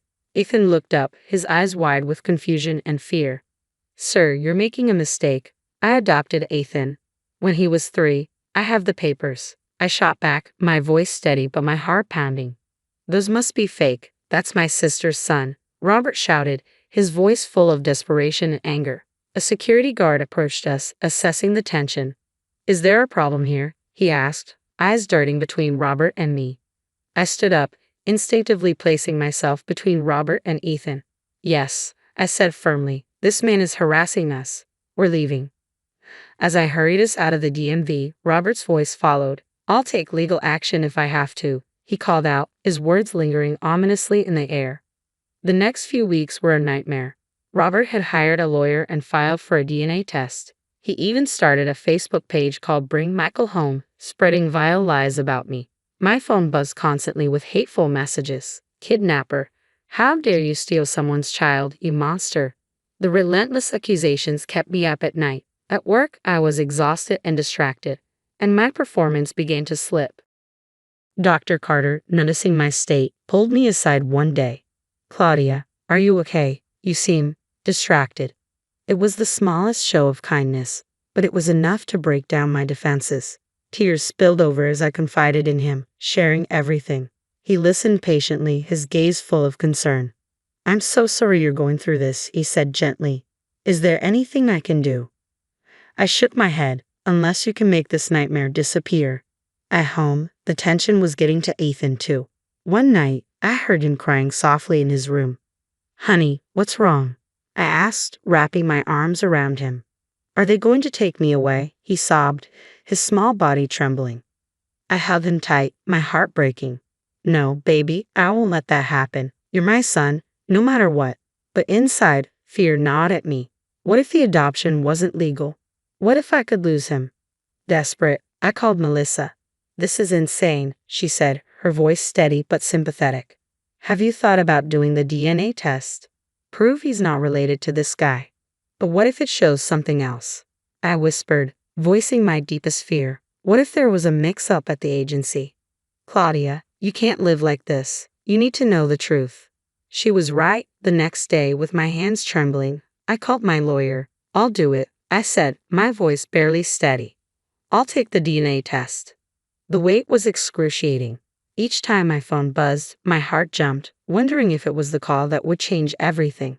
To keep myself from spiraling, I took matters into my own hands. I hired a private investigator, Mike Russo, to look into Robert's past. "I'll dig deep, Miss Thompson," he assured me. "If there's anything shady, I'll find it." Meanwhile, Dr. Carter had been an incredible support. One evening, he called me, his voice tense. "Claudia, I've been looking into that adoption agency. Something doesn't add up." My stomach twisted. "What do you mean?" "There are irregularities in several cases, including Ethan's. I can't say more over the phone. Can we meet?" The next day, over coffee, he laid out the documents he'd uncovered. My hands shook as I looked at the evidence. "This can't be happening," I whispered, feeling as if the ground was crumbling beneath me. Just then, my phone buzzed. It was Mike. "Miss Thompson, I've found something. This Lawson guy, he's a career con artist, insurance fraud, identity theft, you name it." Relief flooded through me, quickly followed by anger. That man had put us through hell. But my relief was short-lived. The DNA results had arrived.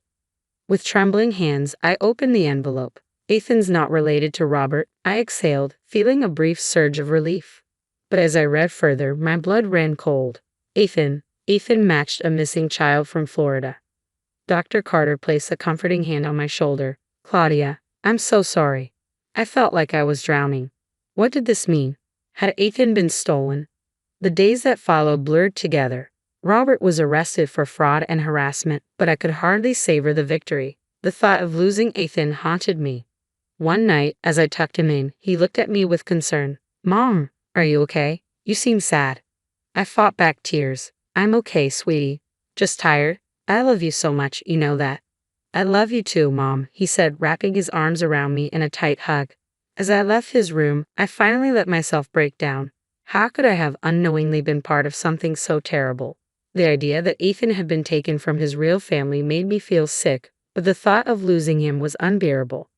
I called Melissa, my voice barely steady. "What am I going to do, Mel? I can't lose him. He's my son." "We'll figure this out," she said firmly. "You're a great mother, Claudia. That has to count for something." That night, I pored over photo albums, reliving every moment with Ethan. His first steps, his first day of school, every scraped knee and bedtime story. How could all of this be built on a lie? The next morning, I made a decision. I had to find Ethan's biological family. It would break my heart, but I knew it was the right thing to do. I owed it to Ethan and to the people who had lost him. As I dialed the number for the Florida Police Department, I felt like I was signing my own death warrant. I took a deep breath, steeling myself for whatever was about to unfold. I had to face this head-on for Ethan because that's what a real mother does. The next few weeks were a whirlwind. I worked tirelessly with the authorities, determined to uncover the truth about Ethan's adoption. Each revelation felt like a punch to the gut. "Miss Thompson, we've uncovered a child trafficking ring," Detective Johnson informed me gravely. "Your adoption agency was at the center of it." I felt nauseous. "How many children?" "Dozens," he replied. "We're making arrests as we speak." As the case unfolded, I braced myself for the hardest part, meeting Ethan's biological parents. When they arrived, I was a nervous wreck. "Hi, I'm Lisa, and this is my husband, Tom," the woman said, her eyes red from crying.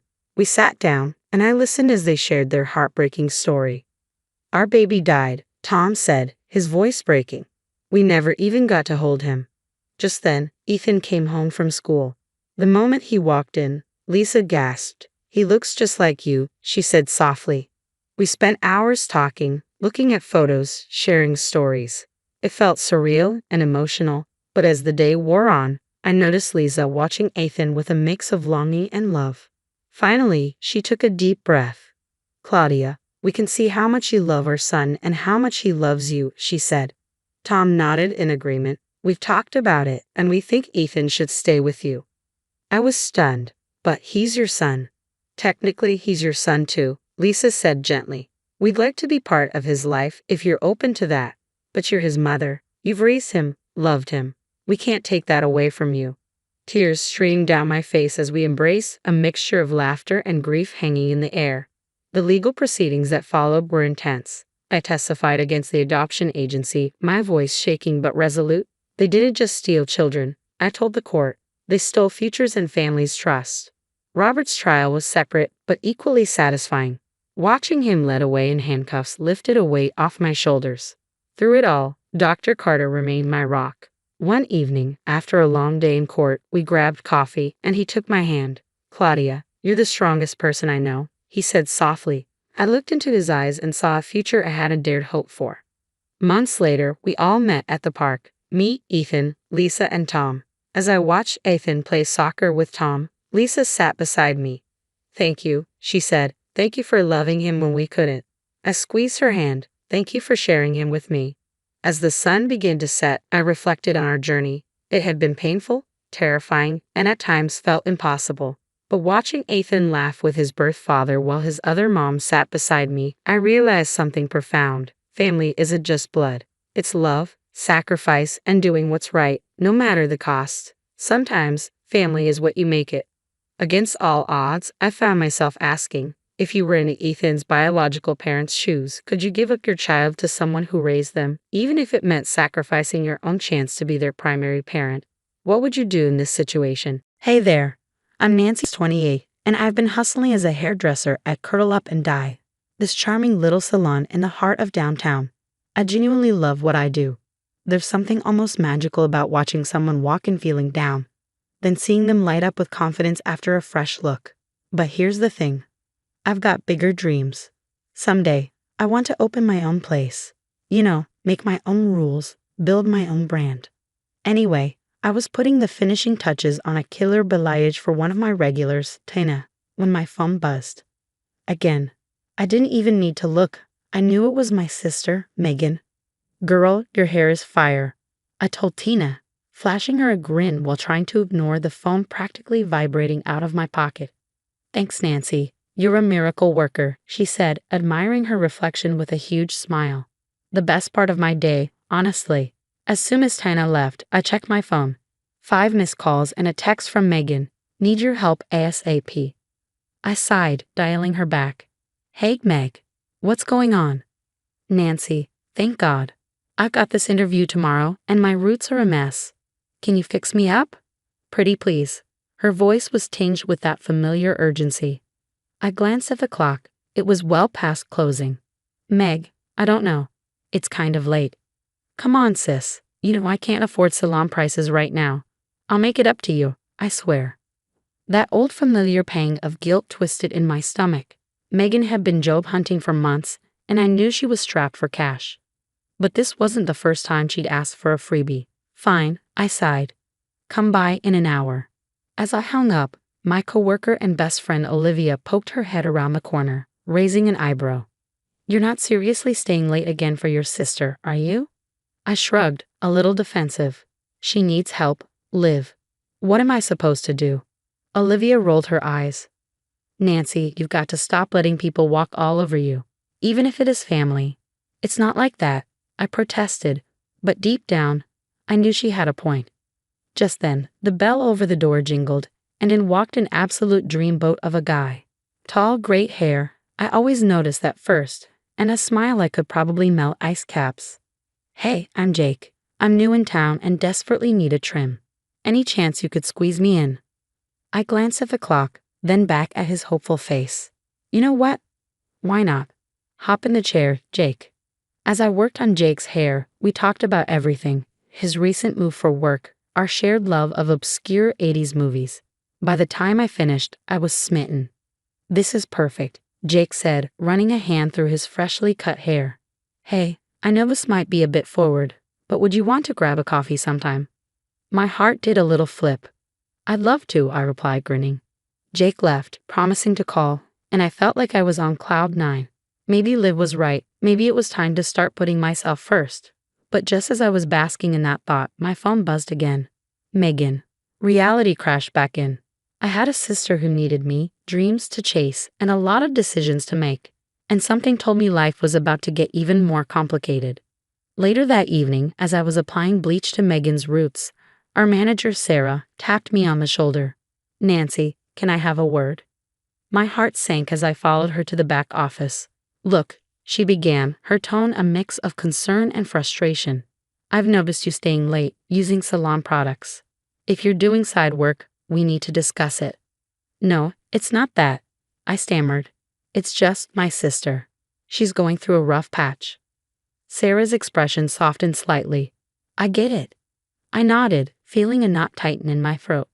It won't happen again. But that promise was easier said than kept. Megan didn't just stop with her own hair. Soon she started bringing in friends, all with similar stories about why they couldn't pay full price. Nancy, you're an angel, her friend Tiffany gushed as I finished her highlights one night. I forced a smile, exhaustion seeping into my bones. It was nearly midnight, and I had an early start tomorrow. Just then, my phone buzzed. Jake, hey Nancy, I was wondering if you'd like to grab dinner tomorrow night. My heart leaped, then immediately sank as I remembered I promised to do Megan's friend Brittany's hair. I'm so sorry, Jake. I have plans I can't get out of. Rain check? I typed, feeling a pang of regret as I hit send. The next day, during lunch, Olivia cornered me. Nancy, what's going on? You look like death warmed over. I sighed. It's Megan. She keeps asking for favors, bringing in friends. I can't seem to say no. Olivia's eyes narrowed. You can, and you should. This is your career, Nancy, your dream. But she's family, I protested weakly. Family doesn't take advantage like this. Olivia shot back. Before I could respond, my phone buzzed. Megan. Hey sis, so remember my friend Chelsea? She has a date tonight and desperately needs her hair done. I told her you'd help. You're free after work, right? I stared at the message, feeling something inside me start to crack. Olivia's voice softened. Nancy, are you okay? I glanced at her, then back at my phone, swallowing hard. I don't know. The day wore on, each client, each call, and each demand pulling me in 1,000 directions. As I applied an updo on Chelsea that evening, I thought I was being discreet. But just as I finished, the door swung open, and there stood Sarah, arms crossed, her expression dark. Nancy, my office. Now. As Chelsea scurried out, I braced myself for the worst. Sarah didn't mince words. This is the last straw. One more freebie, and you're out. Understood. Shame burned my cheeks as I nodded. When she left, I dialed Megan, my hands trembling. We need to talk. Now. 30 minutes later, Megan strolled in, all smiles. What's up, sis? This has to stop, Meg. I nearly lost my job because of you. Her expression darkened. Excuse me? I'm not the one who agreed to it. Because you guilt-tripped me, you always do this. Oh, so now I'm the bad guy for asking my sister for help? Real nice, Nancy, real nice. I felt my temper rising. It's not just help anymore, Megan. It's constant. Free services, discounts for your friends. It's too much. Megan's eyes narrowed. Wow. Selfish, much? Wait till Mom and Dad hear about this. Their precious Nancy, too good to help her own sister. I stared, stunned. For the first time, I saw Megan clearly, the manipulation, the guilt trips, her utter disregard for my career and well-being. Get out, I whispered. Gladly, she snapped, slamming the door on her way out. I sank into a chair, shaking. Olivia found me there an hour later, the words spilling out, the ultimatums, the arguments, the shame. Olivia listened, her face growing darker with each revelation. Nancy, honey, I hate to say this, but your sister is toxic. She's been using you, and it has to stop. I nodded weakly, knowing she was right, but the thought of confronting Megan again made my stomach churn. The next day, as I grabbed supplies from the back, I overheard a client talking in the waiting area. I'm not sure about Nancy anymore. I heard she gives freebies to her sister's friends. What if she's using cheaper products and paying customers to make up for it? I froze, my blood running cold. How did they know? Then it hit me, Megan. She must have been spreading rumors. Fury rose inside me, hot and fierce. This was the last straw. I'd lost clients, risked my job, and now my reputation was on the line. All because I couldn't say no to her. Pulling out my phone, I typed with shaking hands. I know what you've been saying about me. We're done. Don't contact me again. Before I could second-guess myself, I hit send and blocked her number. A moment later, Sarah noticed my distress. You okay, Nancy? I took a deep breath. No, but I will be, I replied, taking a steadying breath. Sarah, I need to talk to you about something. As I laid everything out, the late nights, the free services, the way Megan had pressured me, It felt like a weight was lifting from my shoulders. For the first time in years, I felt like I was truly taking control of my life. After I finished, I looked up, bracing myself. "I owe you an apology," I said. "I've let my sister take advantage of the salon's resources. It was wrong, and it won't happen again." Sarah's expression softened. "Nancy, I appreciate your honesty. We all make mistakes. Just don't let it happen again, okay?" Relief washed over me. "Thank you for understanding," I replied, gratitude filling my voice. That night, I did something I should have done months ago. I blocked Megan's number and removed her from my social media. As I hit that final block button, I felt a surge of liberation. A tinge of guilt lingered, but I quickly reminded myself of all the lies, manipulation, and stress I'd endured. No, this was necessary. The next day at work, I felt lighter, more focused. As I chatted with a client, I saw Jake walk in. My heart did a little flip. "Hey, Nancy, got time for a trim?" he asked with a smile. As I worked on his hair, we started talking. Turns out, Jake owned a successful coffee shop downtown. "You know, Nancy, you've got real talent. Have you ever thought about opening your own salon?" I laughed nervously. "It's my dream, but it feels so far out of reach." Jake smiled. "I thought the same thing before I opened my shop. Tell you what, why don't we grab coffee sometime? I can share some small business tips." Over the next few months, Jake and I met regularly. He helped me create a business plan, navigate loans and leases, and every meeting made my dream feel more achievable. 6 months flew by in a whirlwind of planning, saving, and hard work, and then finally, the day arrived. I stood in front of my very own salon, strands of joy, hardly believing it was real. "Ready for this, boss lady?" Olivia grinned, standing beside me. She'd been my rock through it all, and now she was my first employee. "As ready as I'll ever be," I replied, my voice trembling with excitement. "You've got this, Nancy. I'm so proud of you." A few weeks later, I was having dinner with my parents when my mom dropped a bombshell. "Did you hear about Megan? She lost her apartment. Apparently, she's burned bridges with just about everyone she knows." I felt a pang of something, a mix of sadness and vindication. "That's terrible," I said, and I meant it. Despite everything, I didn't want Megan to suffer, but I knew it wasn't my responsibility to fix her problems anymore. Dad looked at me expectantly. "Maybe you could help her out? Give her a job at your new place?" I took a deep breath. "No, Dad. I can't do that. Megan needs to figure things out on her own. I have my own life to focus on now." As I drove home that night, I thought about how much had changed. A year ago, I would have dropped everything to help Megan, no matter the cost to myself.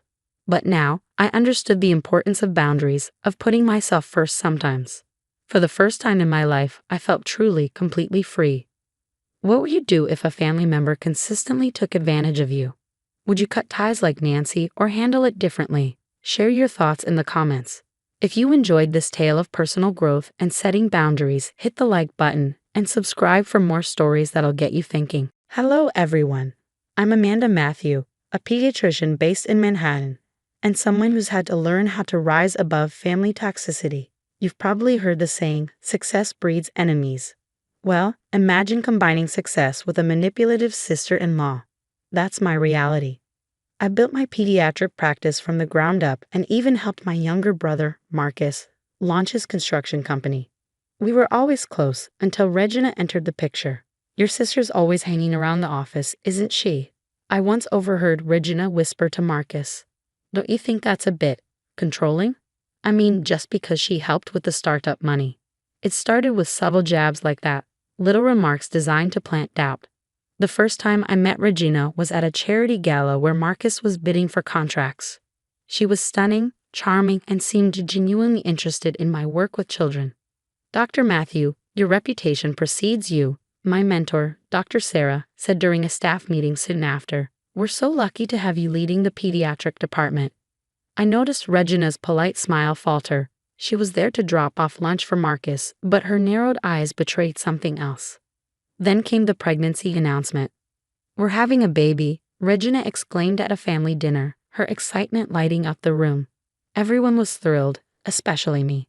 Becoming an aunt was something I'd always dreamed of. But things started to unravel.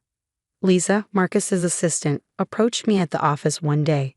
"Dr. Matthew, I don't mean to intrude, but I've noticed Mrs. Chase coming in late at night, going through files in Marcus's office.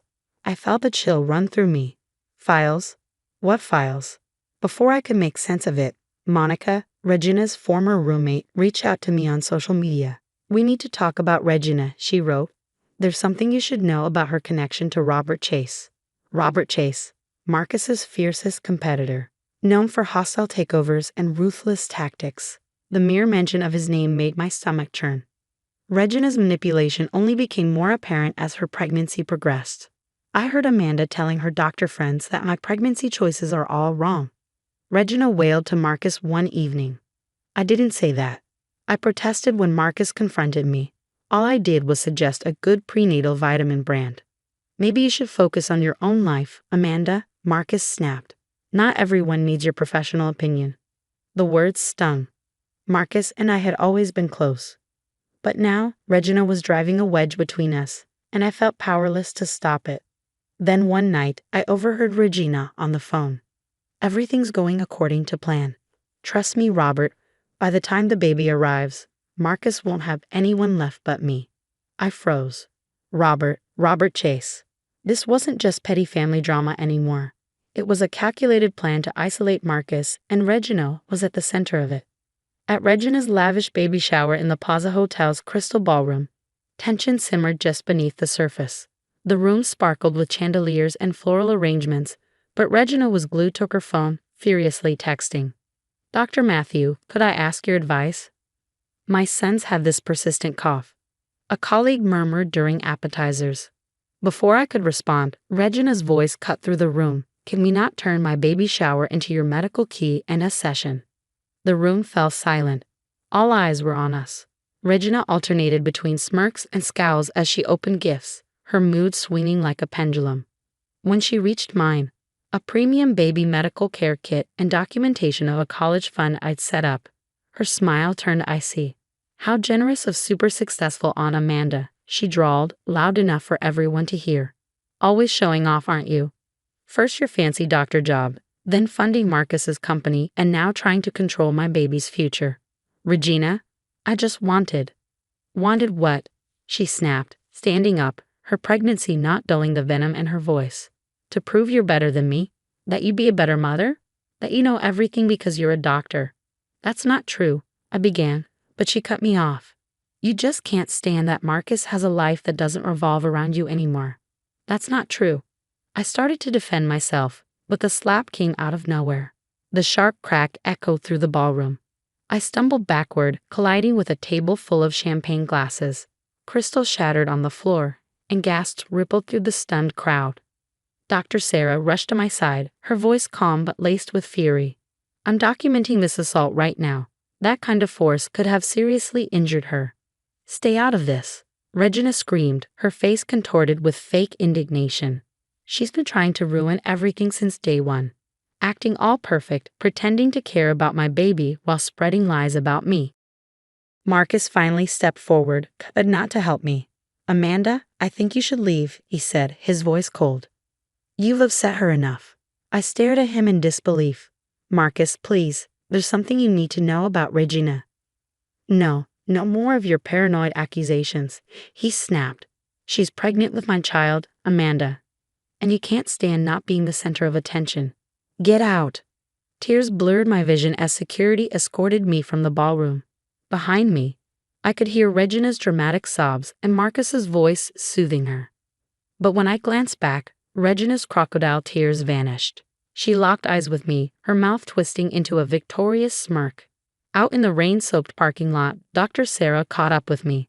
"I've taken photos of your face for documentation," she said firmly. "This isn't over, Amanda." My phone buzzed. A text from Monica. "I saw what happened. Meet me tomorrow. You need to see something about Regina and Robert Chase. It's worse than we thought." I touched my throbbing cheek, the sting of humiliation replaced by a surge of rage and determination. Regina may have humiliated me tonight, but she had made the biggest mistake of her life. Nobody hits me in front of my colleagues, my mentor, and my brother, and gets away with it. From the parking lot, I could see Regina through the ballroom window, already back to her secretive texting while Marcus hovered protectively. My baby brother was in danger, whether he believed it or not, and I was done playing nice. The next morning, I met Monica at a quiet coffee shop downtown. She slid a USB drive across the table. Security footage from Chase Industries, she explained. Dated 3 months before Regina met Marcus. She wasn't just an employee, she was Robert Chase's top corporate spy. My hands trembled as I plugged the drive into my laptop. The video showed Regina sitting confidently in a boardroom with Robert Chase. Target his sister first. Chase's voice echoed through the speakers. Marcus Matthew trusts her too much. Once she's out of the picture, he'll be vulnerable. My phone buzzed. Lisa was calling. Dr. Matthew, I stayed late at the office last night. Regina was there, copying files from Marcus's computer. I filmed everything. The video she sent showed Regina downloading confidential documents, client lists, bid amounts, blueprint specifications. It was everything Chase needed to destroy Marcus's company. That's not all, Monica added. The pregnancy? It was a setup. Chase's records show she got fertility treatments 2 weeks before meeting Marcus. My stomach twisted as the pieces of this horrifying puzzle clicked together. Bank alerts flooded my phone. As a silent partner in Marcus's company, I could see irregular transfers. Regina had been siphoning funds into hidden accounts. Then, another text. Miss Matthew needs to back off. Accidents happen to nosy doctors. I dug deeper into Marcus's recent contracts, all mysteriously lost to Chase Industries. Each bid had been just slightly undercut, every project stolen with insider knowledge. She's sabotaging us. Regina's voice carried from Marcus's home office as I dropped off some documents he'd requested. Your sister's been feeding information to Chase. Why else would we keep losing contracts? But Amanda helped start this company, Marcus replied, his voice uncertain. Wake up. Regina shot back. She's a control freak. Why do you think she caused that scene at my shower? I closed my eyes, hearing my mother's voice in my mind. Protect your brother, Amanda. He trusts too easily. Another text buzzed. Final warning. Stay away from Marcus, or your patient's records might have unfortunate accidents. Lisa called again, her voice panicked. Dr. Matthew, Regina caught me filming her. She's threatening to frame me for corporate espionage. Send me everything you have, I instructed. Then get somewhere safe. Hours later, I had the full picture. Evidence of Regina meeting Chase weekly at a private club. Documents showing she destroyed 3 other companies the same way. Bank records revealing millions in payouts. The final piece? A recording from Monica, Regina and Chase laughing in bed together, plotting Marcus's downfall. Once this baby's born, he'll sign everything over to me, Regina purred. Poor, trusting Marcus. At least his sister won't be around to warn him. Just keep him isolated, Chase replied. The restraining order you're planning should handle his sister permanently. My blood boiled. They weren't just stealing Marcus's company. They were planning to ruin him completely. Another text popped up, meeting about your brother's incompetence tomorrow.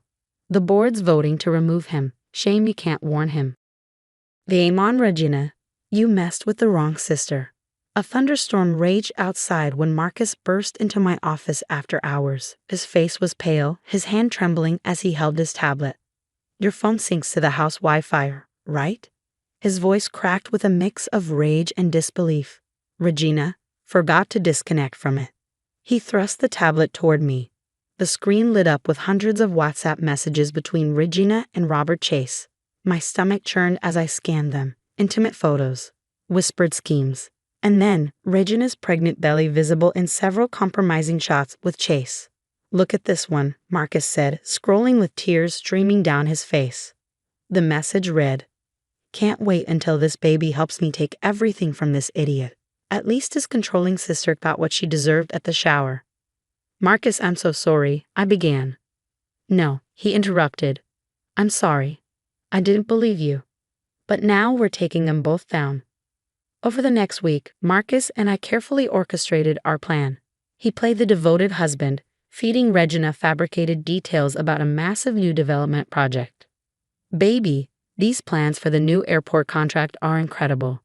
Regina cooed over dinner, phone hidden discreetly under the table as she texted Chase. They won't stand a chance.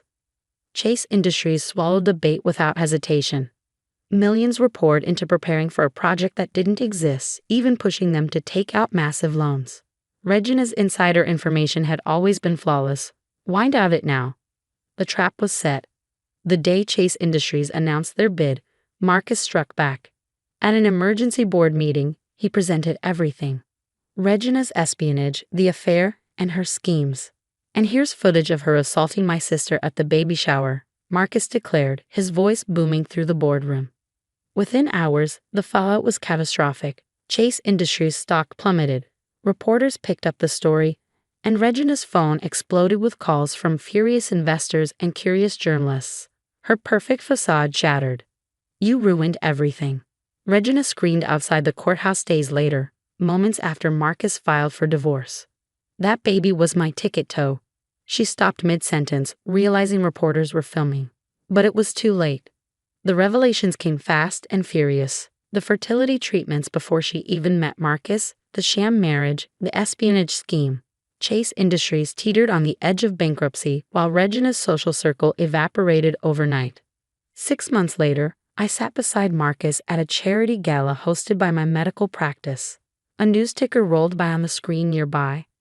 Former corporate spy Regina Matthews sentenced in multi-million-dollar fraud case. Dr. Sarah, my assistant, approached with a smirk. Regina called again. Says she's desperate to apologize. Marcus and I exchanged amused glances. "Tell her congratulations on the prison pregnancy program," I replied, sipping my wine.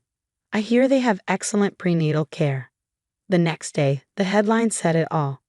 Chase Industries assets sold off. Matthew Construction expands nationwide. Disgraced couple faces decades behind bars. I smiled to myself. Mom would be proud.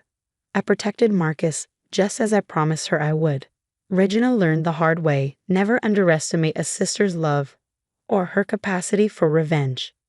What would you do if you discovered your pregnant sister-in-law was a corporate spy plotting to destroy your family? Would you quietly gather evidence like I did, or confront her head-on? The hardest part wasn't catching Regina. It was watching my brother fall for her manipulation, even as she isolated him from those who loved him most. Have you ever dealt with a toxic person who tried to turn your family against you? How did you expose them? Share your story in the comments below. For more tales of standing up to manipulators and watching their plans crumble, hit subscribe and turn on notifications. New stories drop every week because sometimes the best revenge is letting karma do its job while you rise above it all. See you in the next video. Hey y'all, I'm Xana, 28, living my best life here in the Windy City as a marketing exec. Life's been pretty sweet. Got myself a killer apartment downtown with a view of the Chicago skyline that'll make your jaw drop. Every morning, coffee in hand, I soak it all in. It's my little slice of heaven. Family's always been huge for me. We're close-knit, the kind that actually looks forward to Sunday dinners. My big sister, Amar, is my ride or die. Growing up, she always had my back. I remember this one time in high school when some girl was spreading rumors about me. Amr stormed right over in the cafeteria and shut it down. That's just how we roll. "Zab, you coming over for dinner tonight?" Amr's voice crackles through my phone as I'm heading to work. "You bet. Wouldn't miss Mom's lasagna for the world. Want me to bring anything?" "Just your charming self, sis. Oh, and maybe that hot lawyer boyfriend of yours." I laugh. Mike's got a late meeting, but I'll drag him along next time. Promise. Speaking of Mike, things are getting serious. He's talking rings and white picket fences, which is exciting but also kinda terrifying. Are we really grown up enough for all that? When I'm not working or with family, I'm usually at the community center. It's a bit rundown, in a tough neighborhood, but those kids light up my world. I volunteer in an after-school program helping with homework and whatnot. It's not much, but if I can make one kid's day brighter, it's worth it. "Miss Zab, can you help me with this math problem?" Little Tyrone asks, brow furrowed. "Sure thing, buddy. Let's tackle it together." Moments like these remind me I'm doing something right. So yeah, life's smooth sailing. Work's great. I've got an amazing family, a hot boyfriend, and I'm giving back to the community. What more could a girl ask for? But just when you think you've got it all figured out, life throws you a curveball. I'm at my desk powering through some reports when my phone rings. Unknown number.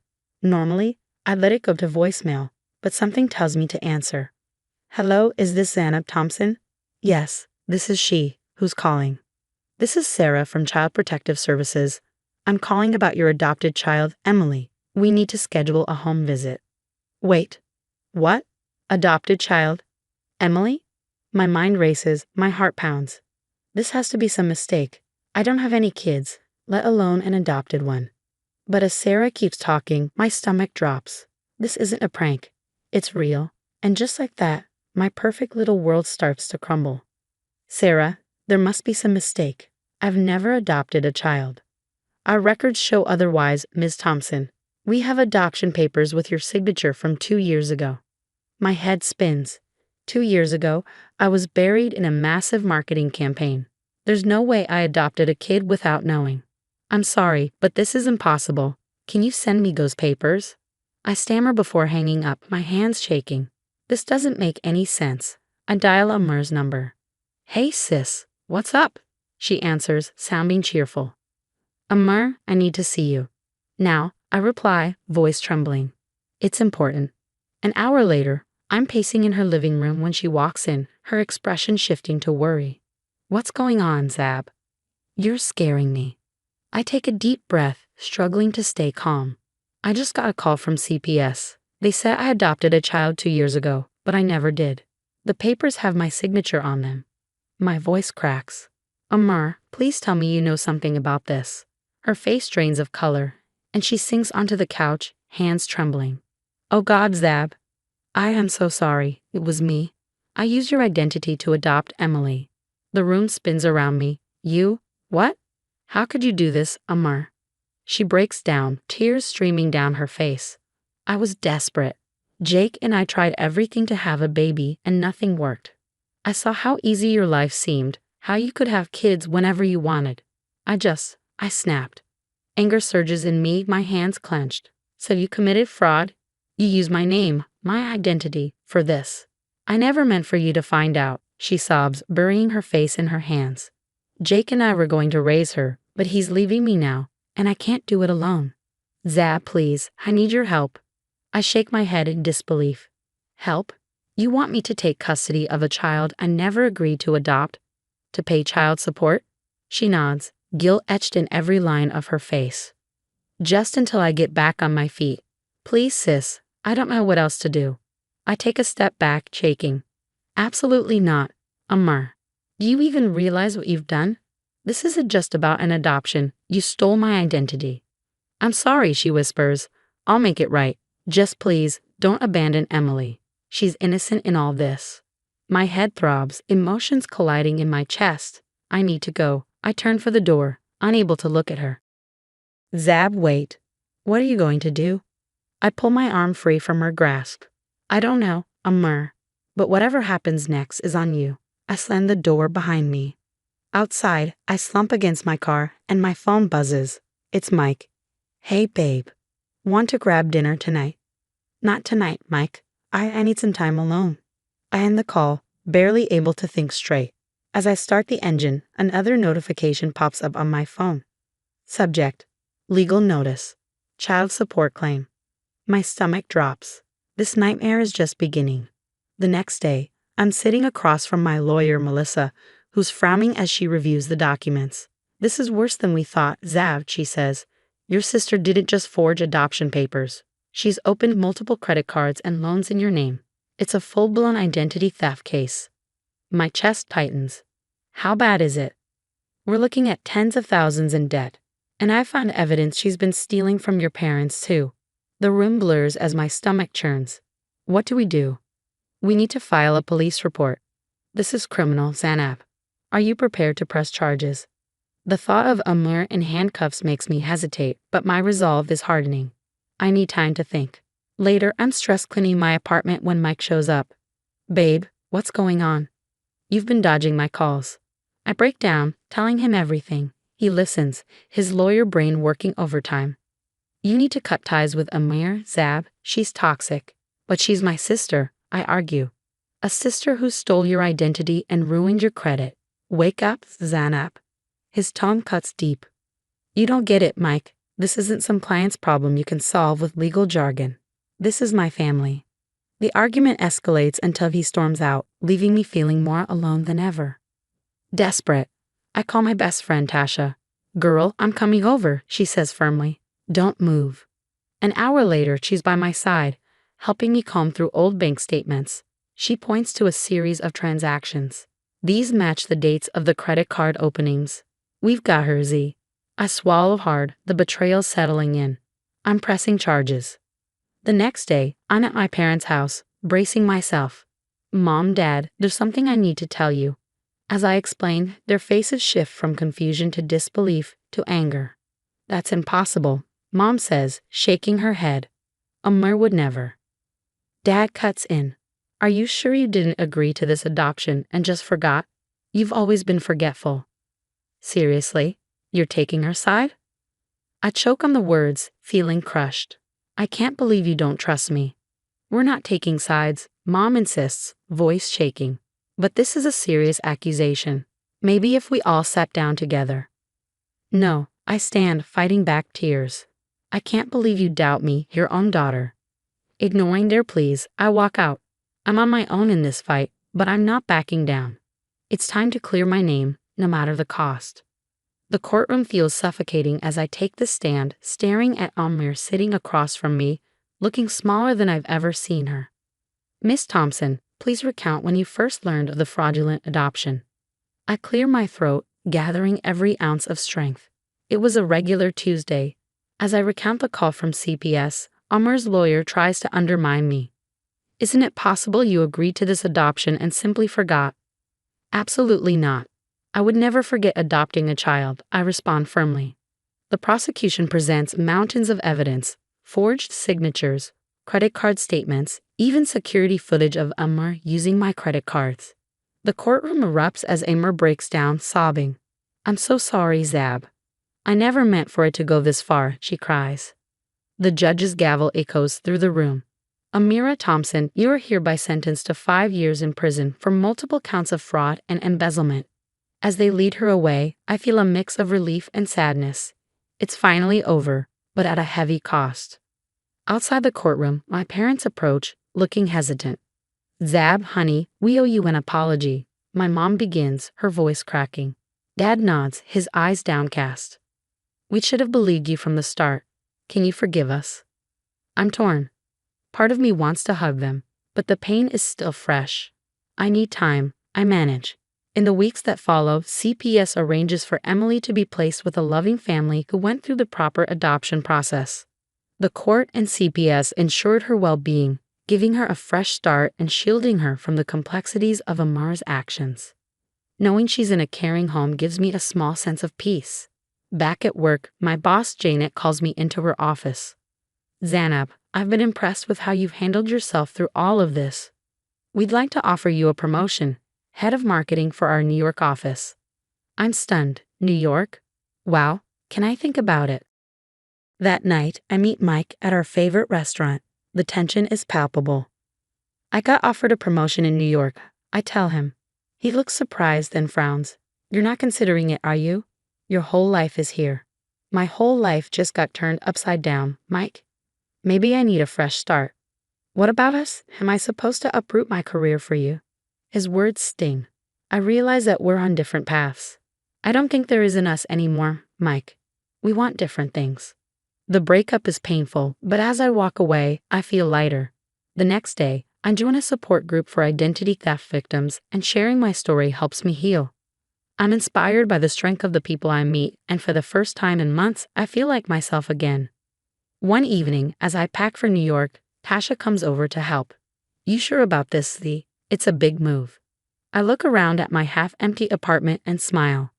Yeah, I am. It's time for a new chapter. You better FaceTime me every day, or I'm coming to drag you back. We laugh and reminisce, and despite everything, I'm excited about what's next. I've got a killer job waiting, true friends who've stood by me, and a chance to start fresh. The old Xana might have been a victim, but this new Xana? She's a survivor, ready to take on the world. And that's the end of Zab's story. Now, I've got a question for you.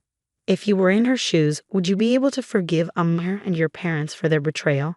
Or would you cut ties completely, like Zanab did, and start fresh? It's a tough call. Families are complicated, and trust, once broken, is hard to rebuild. But everyone has their own views on forgiveness and family loyalty. Drop your thoughts in the comments. I'd love to hear what you do. And if you enjoyed this wild ride, don't forget to hit that like button and subscribe for more stories that make you think. Your support keeps these stories coming. Hey there, I'm Ava. Friends sometimes joke that the monsters aren't lurking under the bed.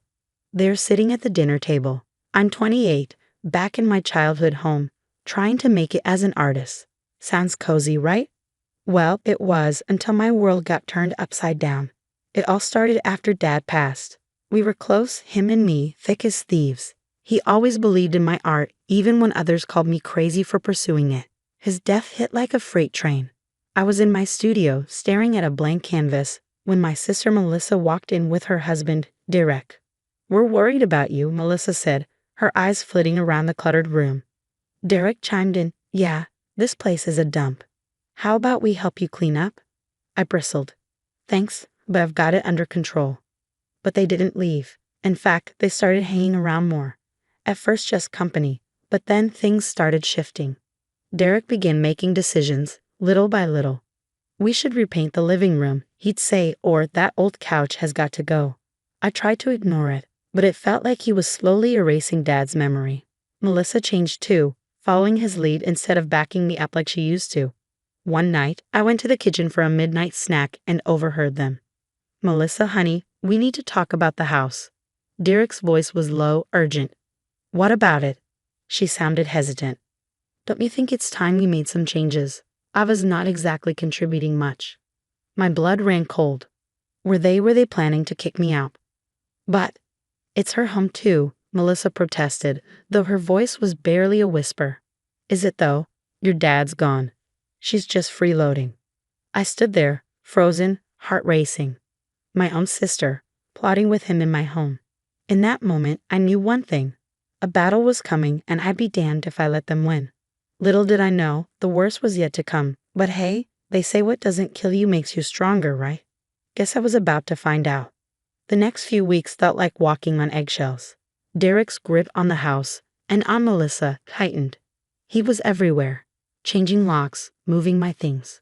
One morning, I came downstairs to find my paintings moved to the garage. "What the hell, Derek?" I snapped. He didn't even look up. "This is a shared space, Ava. Your art was cluttering it up." I turned to Melissa, hoping for backup, but she just stared at her plate. "This is my home too," I said, my voice shaking with anger. Derek cut me off. "Actually, we've been talking. It's time for you to find your own place." It felt like a punch to the gut. "Melissa, is this true?" She finally looked up, torn. "Ava, we just think.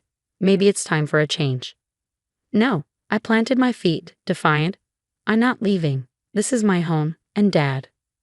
"Dad's not here anymore," Derek snarled, slamming his fist on the table.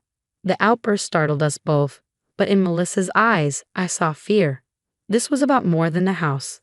Something was seriously wrong. "I'm not going anywhere," I said, voice steely. Derek's face twisted with rage. He stood up so fast his chair toppled over. "You ungrateful little." 1 second he was across the room, and the next he was in my face, grabbing my arm. Melissa screamed as I tried to break free. "Let go of me," I yelled, twisting, but his grip was iron. "Derek, stop," Melissa cried, pulling at his arm. In the scuffle, I lost my balance and my head slammed into the edge of the table. Through the ringing in my ears, I heard Melissa sobbing. Somehow, adrenaline kicked in, and I broke free. Fueled by pure survival, I bolted for the door, hearing Derek's furious shouts behind me. But I didn't look back. I just ran, and I didn't stop until I reached Zoe's apartment, gasping for air. When she opened the door, her eyes went wide. "Oh my God, Gio, what happened?" I collapsed into her arms, the weight of everything hitting me like a tidal wave. As Zoe patched up the cut on my forehead, I told her everything. "We need to call the police," she said, reaching for her phone, but I stopped her. "Wait, the cameras," I said, my mind racing. Dad installed security cameras last year. They must have caught everything. Zoe's eyes lit up. "That's evidence, Gio. We can use that." A calm determination settled in me as the adrenaline wore off, leaving me shaky and sore. This wasn't just about me anymore. I had to get Melissa away from Derek, and I needed Zoe's help. We're going to take that bastard down, I said, my mind already racing with plans. For the first time since this nightmare began, I felt a glimmer of hope. Derek had no idea what was coming for him. The next morning, I woke up on Zoe's couch with a pounding headache. For a split second, I thought it had all been a nightmare, but the bruises on my arm told a different story. Morning, warrior, Zoe said, handing me a cup of coffee. I called in for you at the gallery. Oh, my cousin Alex is coming over. She's a social worker. Might be able to help. I nodded, grateful but overwhelmed. Thanks. I just can't believe this is happening. A knock at the door made me jump. Zoe squeezed my shoulder before answering it. A tall woman with kind eyes stepped inside. You must be Ava, she said, sitting across from me. I'm Alex. Zoe filled me in. How are you holding up? I let out a bitter laugh. Oh, just peachy. My brother-in-law tried to kill me, and my sisters turned into a Stepford wife. Living the dream. Alex didn't flinch at my sarcasm. Instead, she pulled out a folder. What you're describing, Ava, is domestic abuse. It's not just physical. There's emotional manipulation, financial control. It's all part of the pattern. As she spoke, something inside me shifted. This wasn't just about me and a house anymore. Melissa was in real danger. What can I do? I asked, my voice stronger than I felt. Alex smiled, warm and reassuring. First, we document everything. Every incident, every threat. We build a case. Over the next few days, that's exactly what we did. I wrote down every instance of Derek's controlling behavior, every red flag I'd missed. Zoe helped me set up a secure cloud account to store photos of my injuries. But we needed more. That's when I remembered Mrs. Patel, our nosy neighbor who always seemed to be peering out her window. She must have seen something. I told Zoe, let's go talk to her. Mrs. Patel opened her door cautiously, but her eyes widened when she saw me. Giovanna, oh my, what happened to your face? I took a deep breath. Mrs. Patel, I need your help. Have you noticed anything strange at our house lately? Her face darkened. Oh dear, that new husband of your sister's, he's bad news. Always yelling, slamming doors. Last week, I saw him grab Melissa's arm so hard she cried out. My heart sank, but at the same time, I felt a spark of hope. This was the evidence we needed. Back at Zoe's, Alex helped us write up Mrs. Patel's statement. This is good, Ava. Really good. But, what? I asked, sensing her hesitation.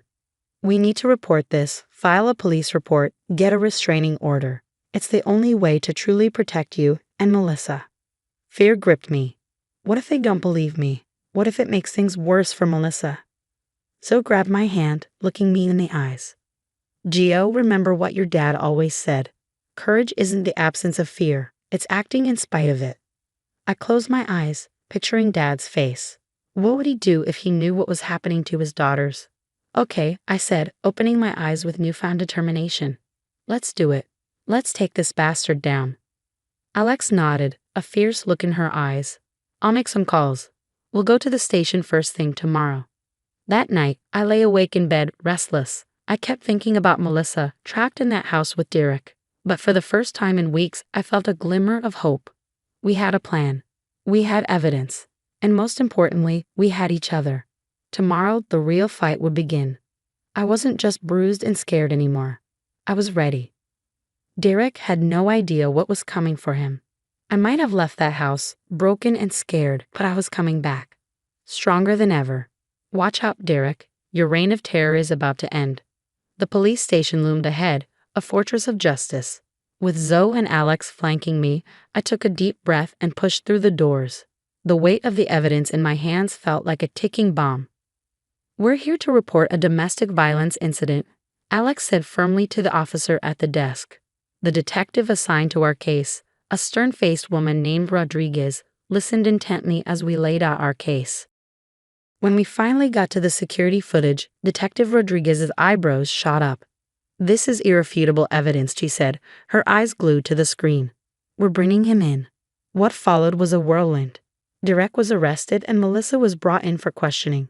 When I saw her, my heart clenched. She looked like a shadow of herself, small and frightened. Gio. Her voice cracked. I'm so sorry. I didn't know how to. I wrapped her in a hug, feeling her body shake with quiet sobs. It's okay, Mel. We're in this together now. The trial that followed was a brutal marathon of testimonies and evidence, but the security footage was the nail in Derek's coffin. When the judge finally handed down the sentence, a wave of relief washed over me so intensely it made me dizzy. Returning home felt surreal. Melissa and I stood in the entryway, taking it all in.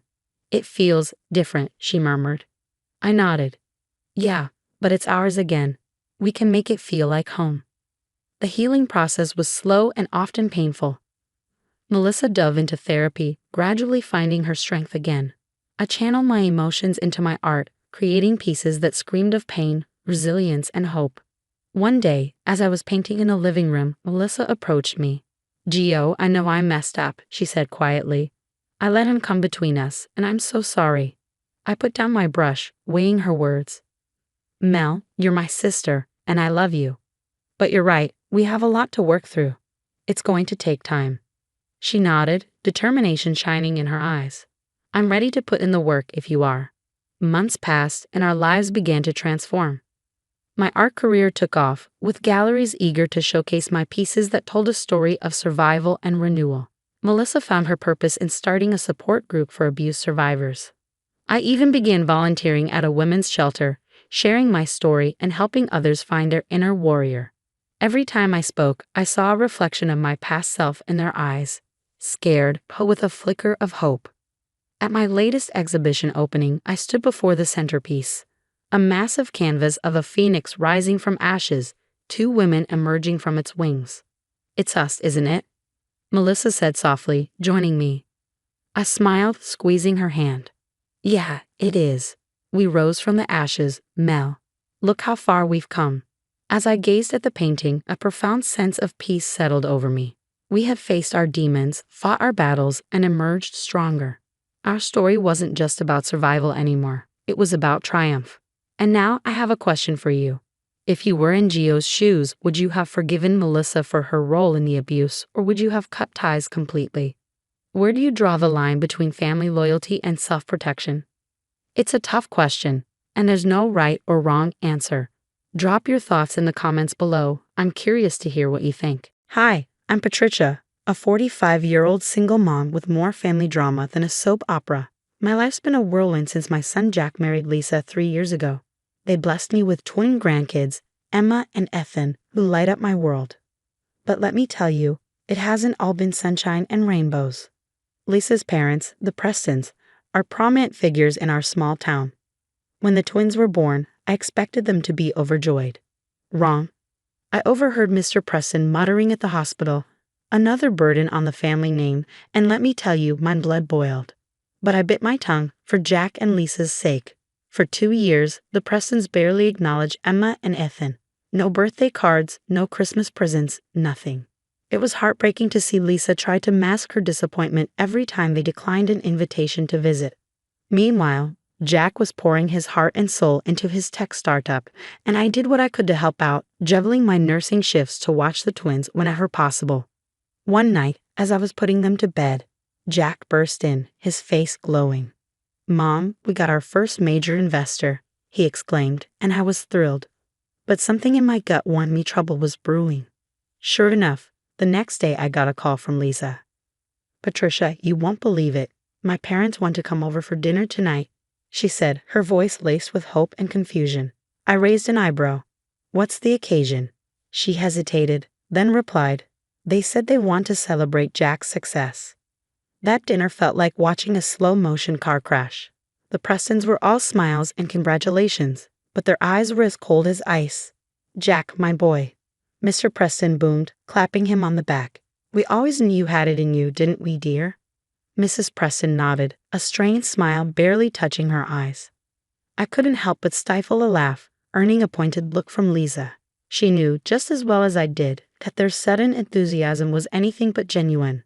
As Jack's startup took off with major funding, things took a sharp turn. One day, Lisa called, her voice trembling with a mix of excitement and anxiety. Patricia, it's happening. Jack's company just got a huge investment. It's life-changing money.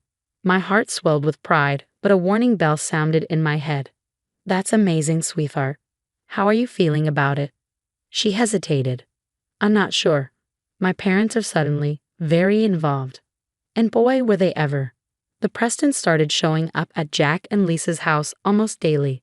I come over to help with the twins and find Mrs. Preston rearranging the living room or Mr. Preston cornering Jack about investment strategies. One afternoon, I was in the kitchen with Emma when I overheard the Prestons talking in the next room. They hadn't realized I was there. With Jack's potential wealth, we could finally live the life we deserve, Mr. Preston was saying in a low voice. We just need to make sure Lisa sees things our way. Mrs. Preston's reply made my skin crawl. Don't worry. I know how to handle our daughter. She'll come around. I was still processing their words when Lisa walked into the kitchen. One look at my face, and she knew something was wrong. Patricia, what is it? She asked. I hesitated but decided she needed to know.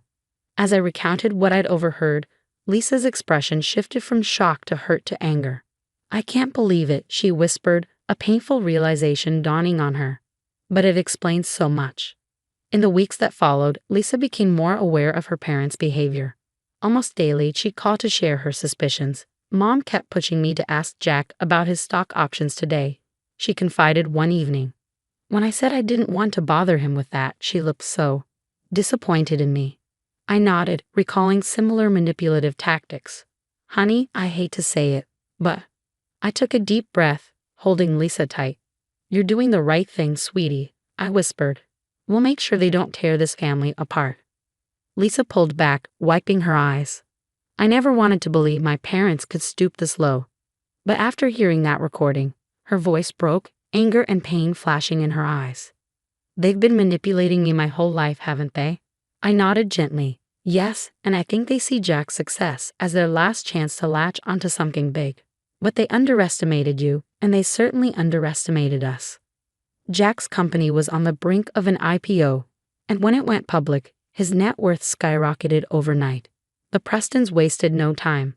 That very evening, they invited Jack and Lisa over for a celebration dinner, claiming they just wanted to toast his success. I babysat the twins, anxiously waiting for Lisa's call. It came late that night, Patricia. Lisa's voice shook, barely above a whisper. They spent the whole dinner urging me to protect myself and the kids. They think I should ask Jack to put half of everything in my name, just in case. She paused. I lied, told them I'd think about it. I feel terrible, but I didn't know what else to do. You did the right thing, I assured her. Keep playing along until we figure out what they're really after. In the days that followed, Lisa kept a detailed log of her parents' suggestions, their calls and texts, each more insistent than the last. We were building a case, but against what, we weren't yet certain.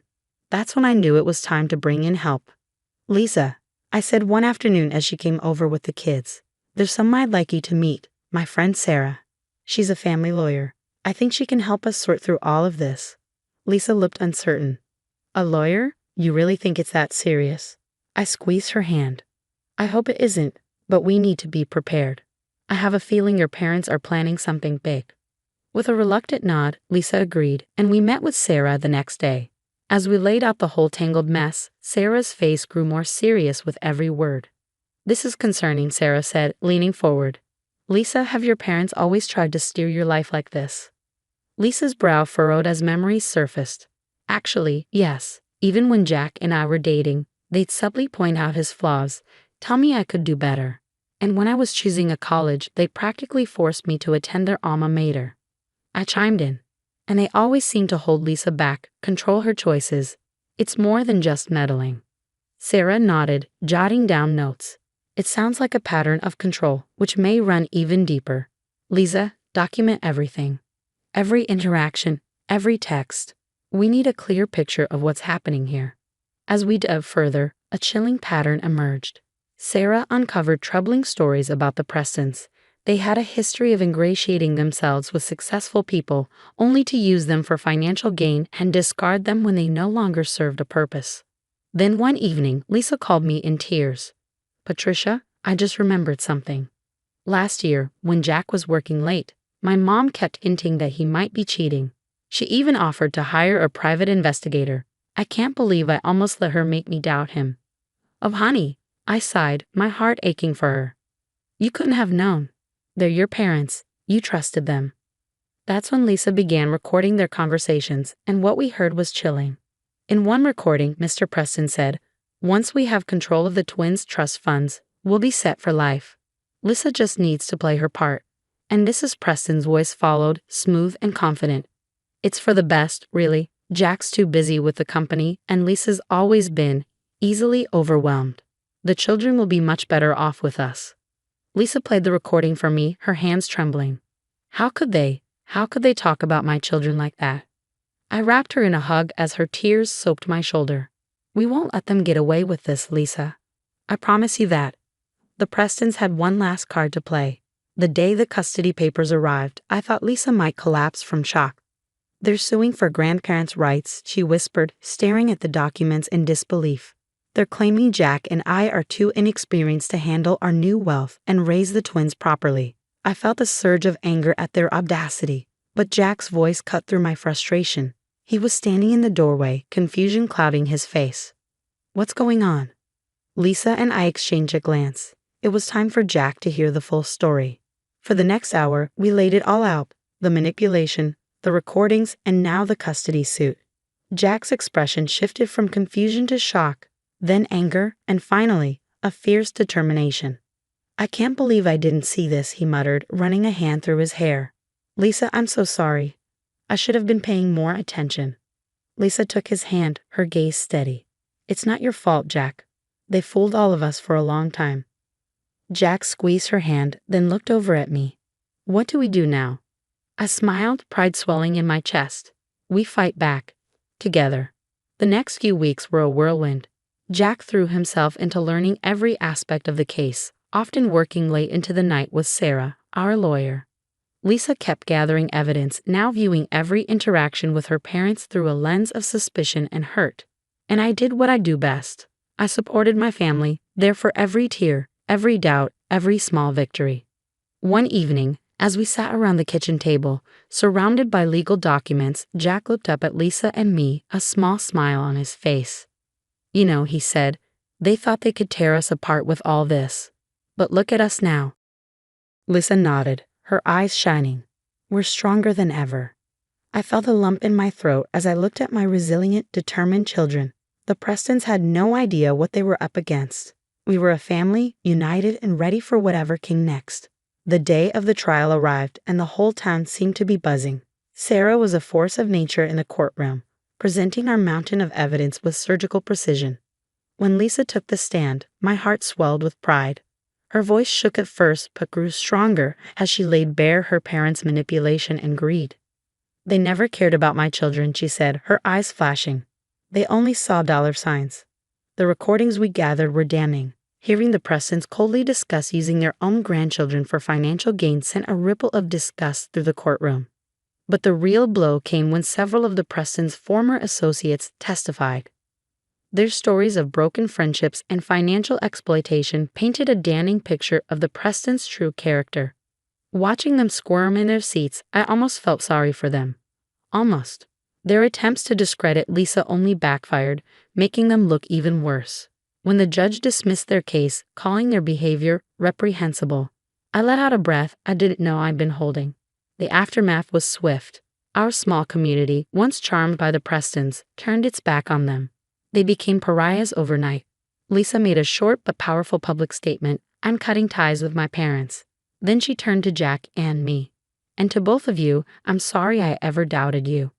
Months passed, and Jack's company flourished. He and Lisa poured themselves into family and community work, finding joy in giving back. As for me, I finally felt ready to retire, knowing my family was stronger than ever. At our victory barbecue, I watched Lisa laugh with her kids, marveling at how far she'd come, from manipulated daughter to empowered mother. She hugged me tight. "I couldn't have done this without you, Mom." I smiled, my heart full. We'd weathered the storm together and come out stronger on the other side. So what would you do if you were in Lisa's shoes? Could you ever forgive your parents for a betrayal like this, or is some damage beyond repair? Would you give them a second chance for the sake of family ties, or would you cut them off completely? Share your thoughts in the comments. Your experiences and insights might help someone else going through a similar situation. And if you enjoyed this story, don't forget to like and subscribe for more.